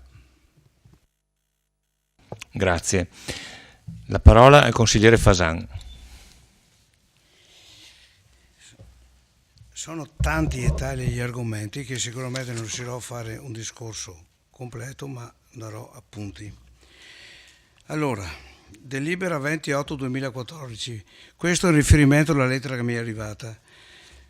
Nella delibera del 28/2014, sindaco Tonon imperante, e c'erano tutti gli assessori, Turchetto, Denardi, Mognol, Napol e Uliana. Nella delibera, punto 3, visto che dicono che non è vero, c'è scritto di dare atto che detto intervento non comporta da parte del Comune alcuna assunzione di spesa, rimanendo ogni onere economico a carico della consulta, in accordo con le altre associazioni che gestiscono il complesso immobiliare Fender. E questo è un Consigliere punto. Fasan, sulla sua richiesta ha scritto il Consiglio Comunale, non la Giunta, è per quello che non si capisce. Se ci sono gli assessori e la Giunta, se ci sono i consiglieri... È una delibera di consiglio? Ha scritto di consiglio, no detto. Ah, vabbè. Allora adesso che abbiamo chiarito che c'era anche lei presente quando ha detto che il Comune non avrebbe messo un euro. Guardi che io non sono contrario all'opera, che sia ben chiaro. Io voglio che siano rispettate le regole. Allora parliamo di opera pubblica. Un'opera pubblica, per essere tale finanziata, e qui ci sono notevoli tecnici che possono confermarmi negli ultimi 15 anni, deve essere necessariamente inserita nel piano opere pubbliche. Tutto il resto è solo noia. Chiedo scusa. Poi volevo, solo dando lo spot, TAR Puglia Bari, sezione 2, 19 febbraio 2015, c'è scritto il dovere di estensione degli amministratori degli enti locali previsto dall'articolo 28, comma secondo del decreto legislativo 18 agosto 2000, numero 267, sussiste in tutti i casi in cui essi versino in situazioni che, avuto riguardo il particolare oggetto della decisione da assumere, appaiono idonee anche solo in via potenziale a minare l'imparzialità dei medesimi, rendendo quindi del tutto irrilevante sia il superamento dell'eventuale prova di resistenza del voto, sia anche il mancato aggiungimento del risultato sperato del pregiudizio di amministrazione. Ben ha fatto il consigliere De Bastiani uscire, e anche mi sembra che sia un po' sparita anche la Sonico. Insieme ai consiglieri di minoranza si è dileguata anche la Sonico, che forse era un po' incompatibile anche lei. Poi Giusto per correttezza, si chiama consigliere Sonego, non è che perché è una donna si può dire la Sonego, mentre al consigliere De Bastiani, siccome è un uomo, si chiama consigliere De Bastiani. Se la mia capacità di interloquire non è all'altezza dei suoi studi di avvocatura, io parlo come mangio, che si vede. Non è una questione di avvocatura. Vabbè, il massimo rispetto per la consigliera Sonego, di cui apprezzo la tacità, come diceva il nostro sindaco qualche anno fa, i silenti consiglieri di minoranza. Io mi ricordo, ero qui seduto. Poi chiedo al segretario, perché non è stato molto chiaro il segretario, ma mi sembra di essere un po' sgradevole nell'esprimere queste cose, ma qui siamo per far rispettare le norme. Il consigliere Carneros ha detto che le norme vanno che superate anche in guerra, cosa oltre la norma. Sì. Invece le norme sono precise, le norme sono scritte per essere rispettate. Le chiedo umilmente, segretario, se a suo parere c'è un'incompatibilità, voglio una risposta precisa, sì o no, dei succitati consiglieri, e se sì li inviti ad uscire. A De Bastiani rispondo che è andato via, che la lettera della consulta dice altro, dice che il rappresentante dell'associazione è Alberto De Bastiani. Lui dice che non è vero, la lettera milanta condivisione. Poi dico, se quest'opera, se fosse stata inserita nel piano opere pubbliche, nulla vi avrebbe ostacolato nella realizzazione. Perché non è stata messa? Non ho capito. Facevate una variante nel piano opere pubbliche e la facevate. Avevate anche i soldi dell'Enel adesso da dare.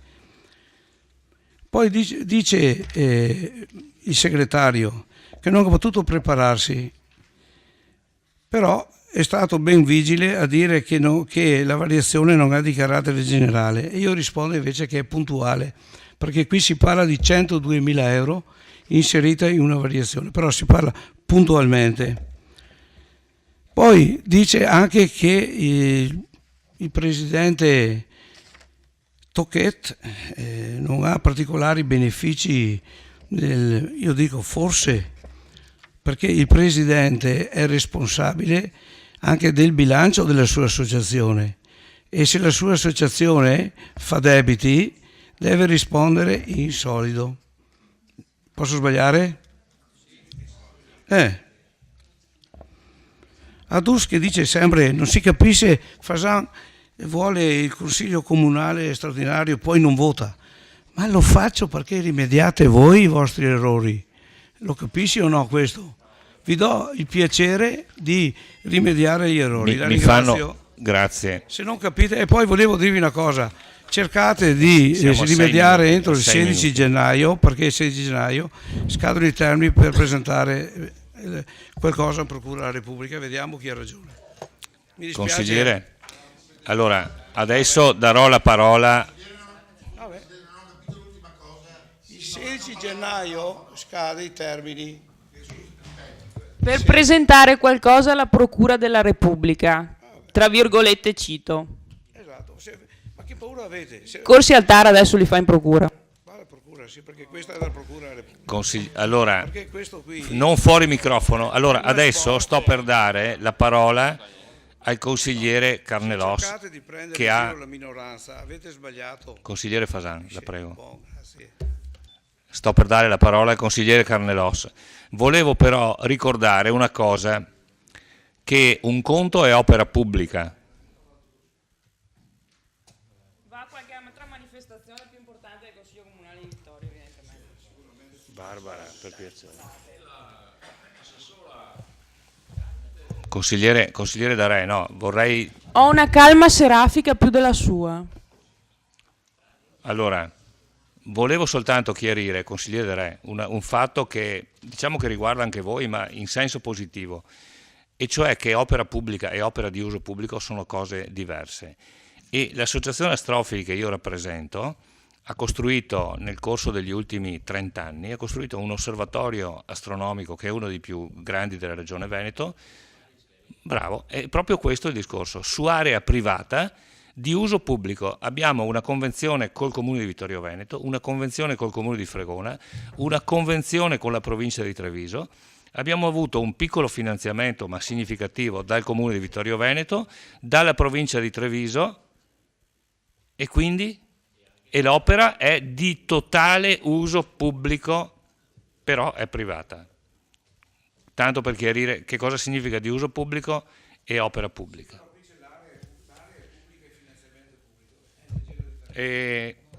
Consigliere Carnelos, a lei la prenotazione. Sarò brevissimo, e però torno alla politica perché la confusione è tanta.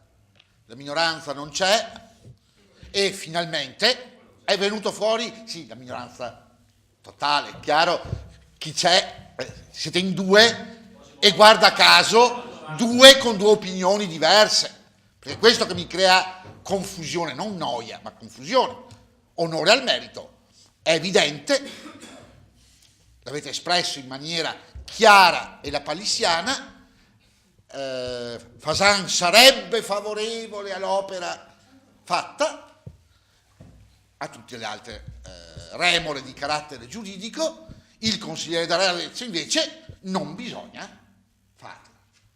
Allora questo credo sia un fatto politico sotto questo aspetto. Pochi e confusi, almeno quelli presenti. Non sappiamo gli altri, perché esiste i desaparecidos, stasera sono desaparecidos. Mi sarebbe piaciuto sentire, noi ci siamo sempre, noi certamente no, ma sai, siccome non sono nato ieri, chi non c'è oggi, la sua posizione potrebbe essere sì, no, l'avrei votata a seconda dei casi. Hai ragione, se tu dici che per fare politica bisogna essere così, forse hai ragione. Di solito chi è a viso aperto di solito le prende sempre nel di dietro per voler essere non tanto volgari e scurrili. Ripeto, io preferisco sempre a viso aperto. I giochetti, come si può dire, si perde di onestà intellettuale. È vero, mi potreste dire, ma guarda che il mondo va così. Sono testardo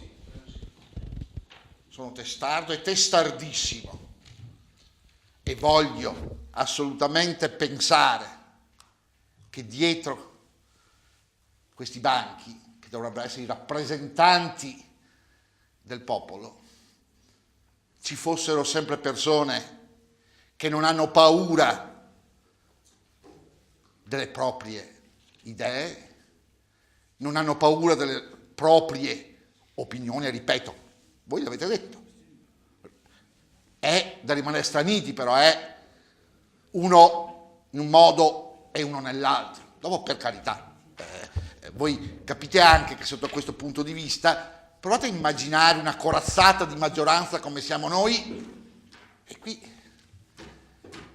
non c'è neanche una posizione unitaria. Benissimo, dobbiamo ascoltare il consigliere Fasan o dobbiamo ascoltare il consigliere D'Arezzo? Se si volesse, come si può dire, come c'era una volta, l'embrasson nu. Che embrasson? Uno o l'altro? Sono due grossi, Vabbè, cosa? Chi? Assolutamente no, perché ho fotografato esattamente quella che è la situazione. Se a qualcuno fosse sfuggita, è bene sottolineare la cosa. Certamente, però senza dirlo, oggi, e ci sono le riprese, e ci sono le registrazioni, è stato detto in maniera chiara, lampante, giustamente. Lei, peraltro, glielo riconosco, la sua posizione è proprio politica, l'ha detto chiaro, non bisogna farlo, non serve un altro capannone in tutte le sue arzigogoli, l'ho detto. Fasan invece ha detto che va bene, e va bene perché Fasan ha detto va bene? Perché non posso più trovarmi tutti contro, bisogna che indore la pillola. Cosa? Certo. D'accordo. Non fuori microfono, grazie. Sto dicendo che l'infingimento è nascondersi dietro l'aspetto giuridico. Questo ho detto. E fra l'altro differenzia le due posizioni. E da osservatore prendo atto. E non potrete non dirmi che a sto punto davvero la confusione è tanta. Una roba, un altra e in do. Chissà se fossero stati tutti, non lo so. E già conoscendo i miei colleghi certo, no. D'accordo. La invito a concludere, consigliere. Sì, Grazie. E ho Grazie. concluso perché questo è un dato politico. Sì. Qui abbiamo un gruppo di maggioranza che sostiene quest'opera, abbiamo un gruppo di maggioranza che mostra il muso, e non è facile, Cioè, perché non è facile? Perché sapete, e voi che siete politici, lo sapete che la folla, come no, lo sono, credo di esserlo, non tan bravo, ma ci provo, la folla è facile battere le mani, oppure se ci sono degli interessati, i punti che avete sollevato, monate, in realtà non sono monate, nel senso che l'ho usata. La invito a concludere, consigliere. Guardi, cosa devo fare? Allora, Presidente, noi abbiamo poche volte la possibilità di confrontarci, e quando si parla, se proprio, perché qualche volta mi viene il dubbio che le dia fastidio. Ma assolutamente. Invece, allora continuiamo. Allora, consigliere, Continuiamo. io prendiamo il regolamento e lo D'accordo, no, ma le ho guardi, detto prima, no, le parole uccidono, lo spirito vivifica. Consigliere, No, assolutamente no. Consigliere, la posizione dialettica, e finisco. Consigliere, non le ho tolto la parola, no, le ho soltanto invitato. E io gentilmente le ho detto non mi tolga la parola. Prima. Prego. Sa meglio prevenire che curare. Ok. Ho prevenuto. Allora, le dicevo,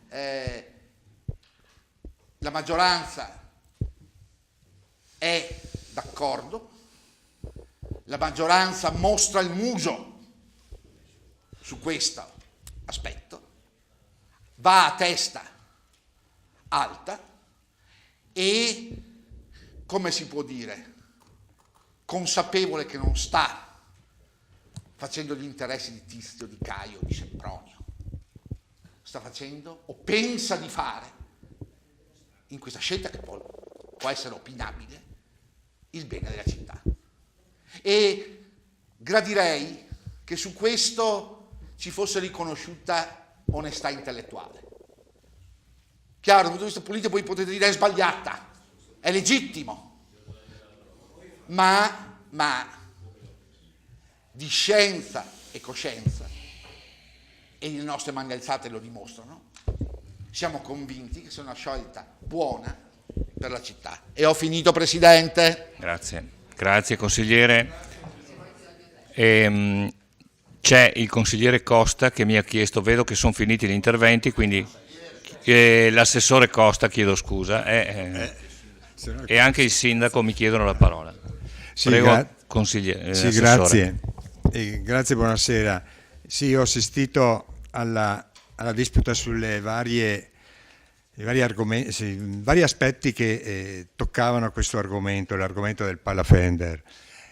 Sinceramente anche alla fine un po' mi sono distratto, perché così tra me e me facevo una valutazione un po' cercando di alzare, almeno secondo il mio ragionamento, alzare un po' il livello, non che questo non sia alto, elevato, è una giusta e corretta discussione democratica dove ci sono divergenze e posizioni un po' diverse, però la riflessione che io mi facevo è che quando noi parliamo, e questo è il mio pensiero, quando noi parliamo di Palafender, noi dobbiamo considerare, almeno io considero, che siamo in presenza di una forte simbiosi di tre elementi fondamentali. L'ente locale, le associazioni e il cittadino. Cioè l'ente locale, il quale rappresenta tutti i cittadini attraverso le proprie istituzioni. Abbiamo le associazioni, le quali raccolgono i cittadini che hanno interessi vari in ambiti diversi. Terzo, abbiamo i cittadini, i singoli cittadini che concorrono alla realizzazione di questa opera. Cioè, se noi pensiamo a una simbiosi così forte, non possiamo che non restare meravigliati e stupiti e essere fieri anche di questo, di questa compartecipazione, di questa fusione di tutti i cittadini orientati verso un unico obiettivo. E questo penso è un modello unico che non è difficile, che non è facile riscontrare in altre realtà. Io ritengo che questa possa essere, debba essere, questa unità di intenti dei cittadini secondo i vari livelli, deve essere anche un'eccellenza per la nostra città.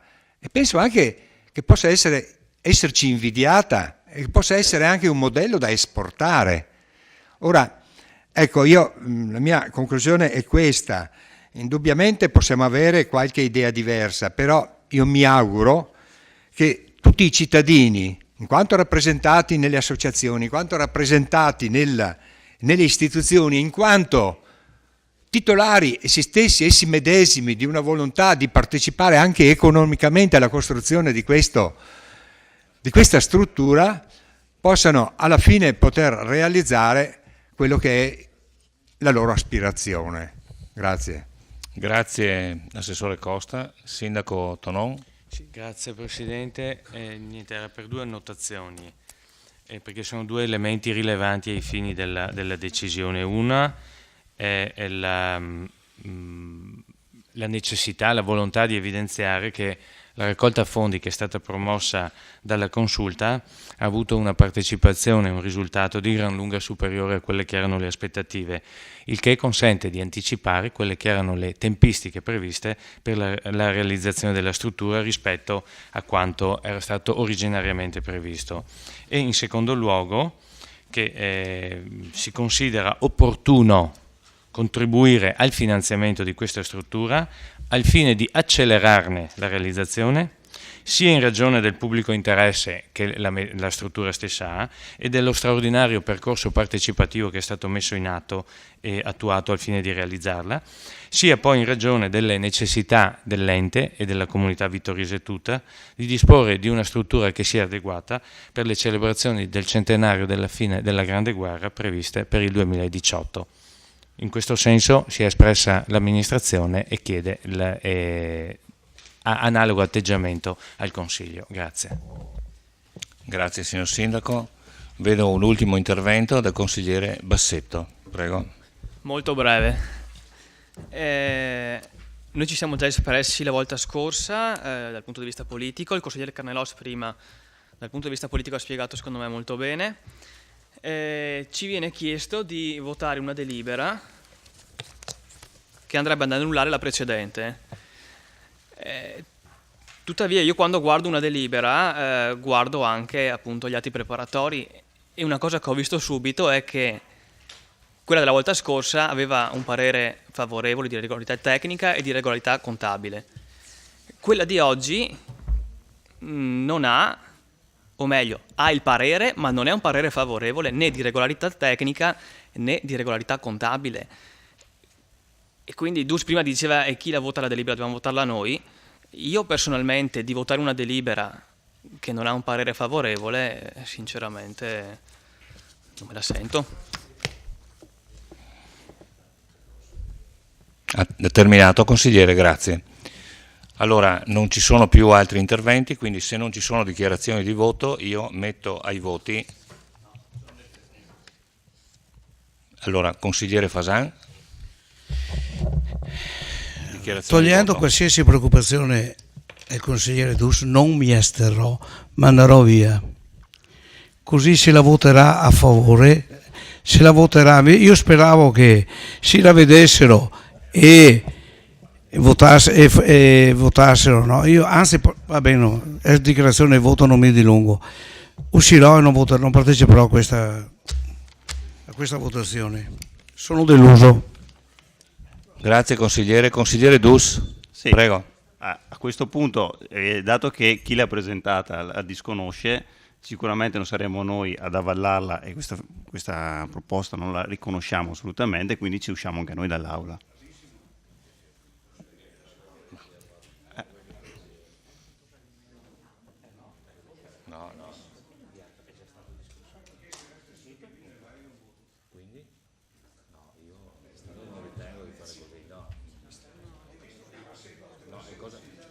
Cosa succede dal punto di vista della regolarità? No, consigliere Dus, si pone un problema di ordine. Ho capito, la votiamo e il voto dirà.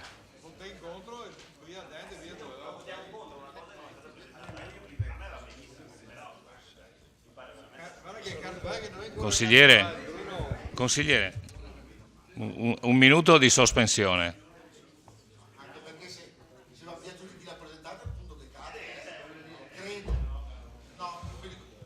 No. 30 secondi.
Allora, dopo che gli abbiamo fatto notare che va alle manifestazioni a Guisai si dissocia. riprendiamo. No, assolutamente.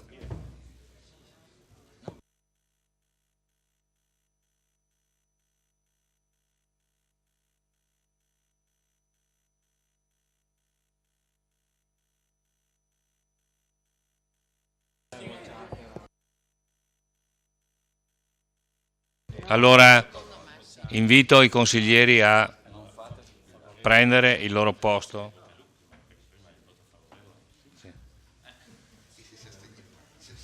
Allora, riprendiamo.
Allora, riprendiamo il Consiglio Comunale. Verifichiamo un attimo l'appello. Segretario.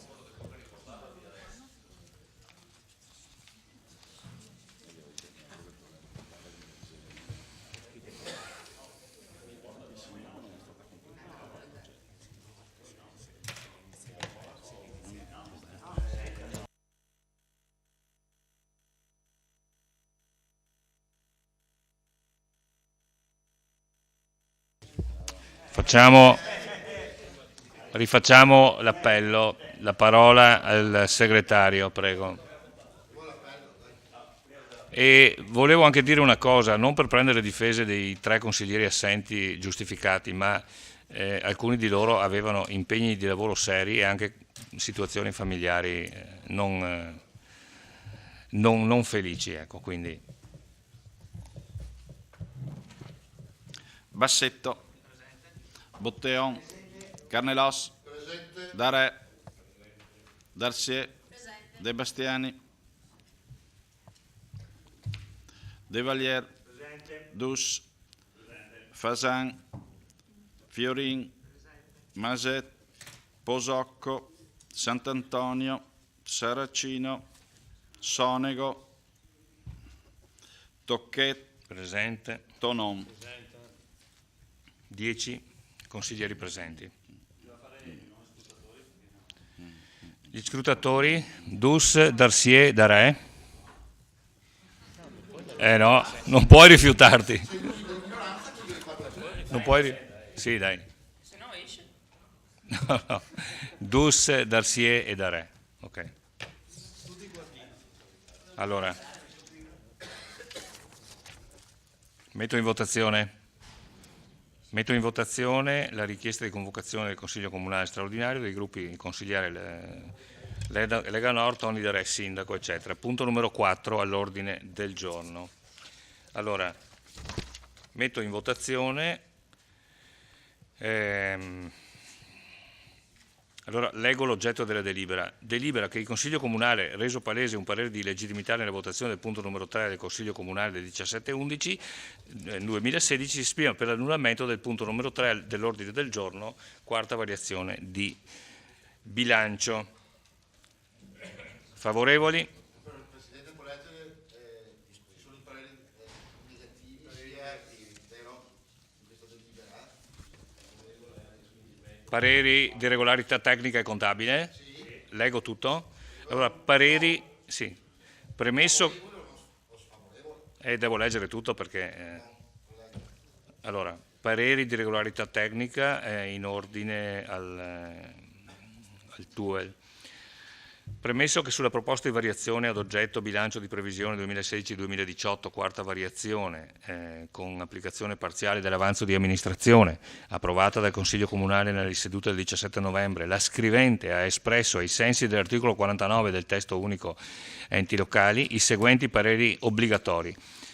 Parere favorevole di regolarità tecnica a seguito della verifica positiva della sussistenza dei presupposti legittimanti l'adozione della delibera. Parere favorevole di regolarità contabile a seguito della verifica della legittimità della spesa. Valutate le motivazioni in ordine alle quali nella proposta di deliberazione iscritta al punto numero 4 all'ordine del giorno, nella seduta programmata per il 29 dicembre, viene proposto l'annullamento della deliberazione in questione, si rappresenta che, 2 punti. 1. In merito alla regolarità tecnica non si ravvisano i presunti profili di illegittimità del provvedimento sopra richiamato, votato nel corso della seduta del 17 novembre. Di talché sulla proposta di deliberazione di annullamento della quarta variazione di bilancio non può essere espresso parere favorevole. 2. In merito alla regolarità contabile, considerato che la variazione di bilancio rappresenta una mera previsione e non un impegno di spesa, che il prevedere lo stanziamento in bilancio costituisce presupposto necessario ed indispensabile per l'adozione di ogni futuro atto conseguente a dare attuazione a tale decisione, punto e virgola, che nella delibera della quarta variazione di bilancio al punto 4 del deliberato si dà atto della contestuale variazione del DUP 2016-2018 e quindi è rispettata la coerenza è rispettata la coerenza degli atti assunti dall'organo consigliare. Tutto ciò considerato, anche sotto tale profilo, sulla proposta di annullamento della quarta variazione non può essere espresso parere favorevole. Allora, metto in votazione il punto numero 4 dell'originale punto all'ordine del giorno. Favorevoli? Contrari? Astenuti? Un favorevole, 9 contrari, 2, 4, 6, 8, 9, 10 presenti. Quindi viene respinta la richiesta all'ordine del giorno.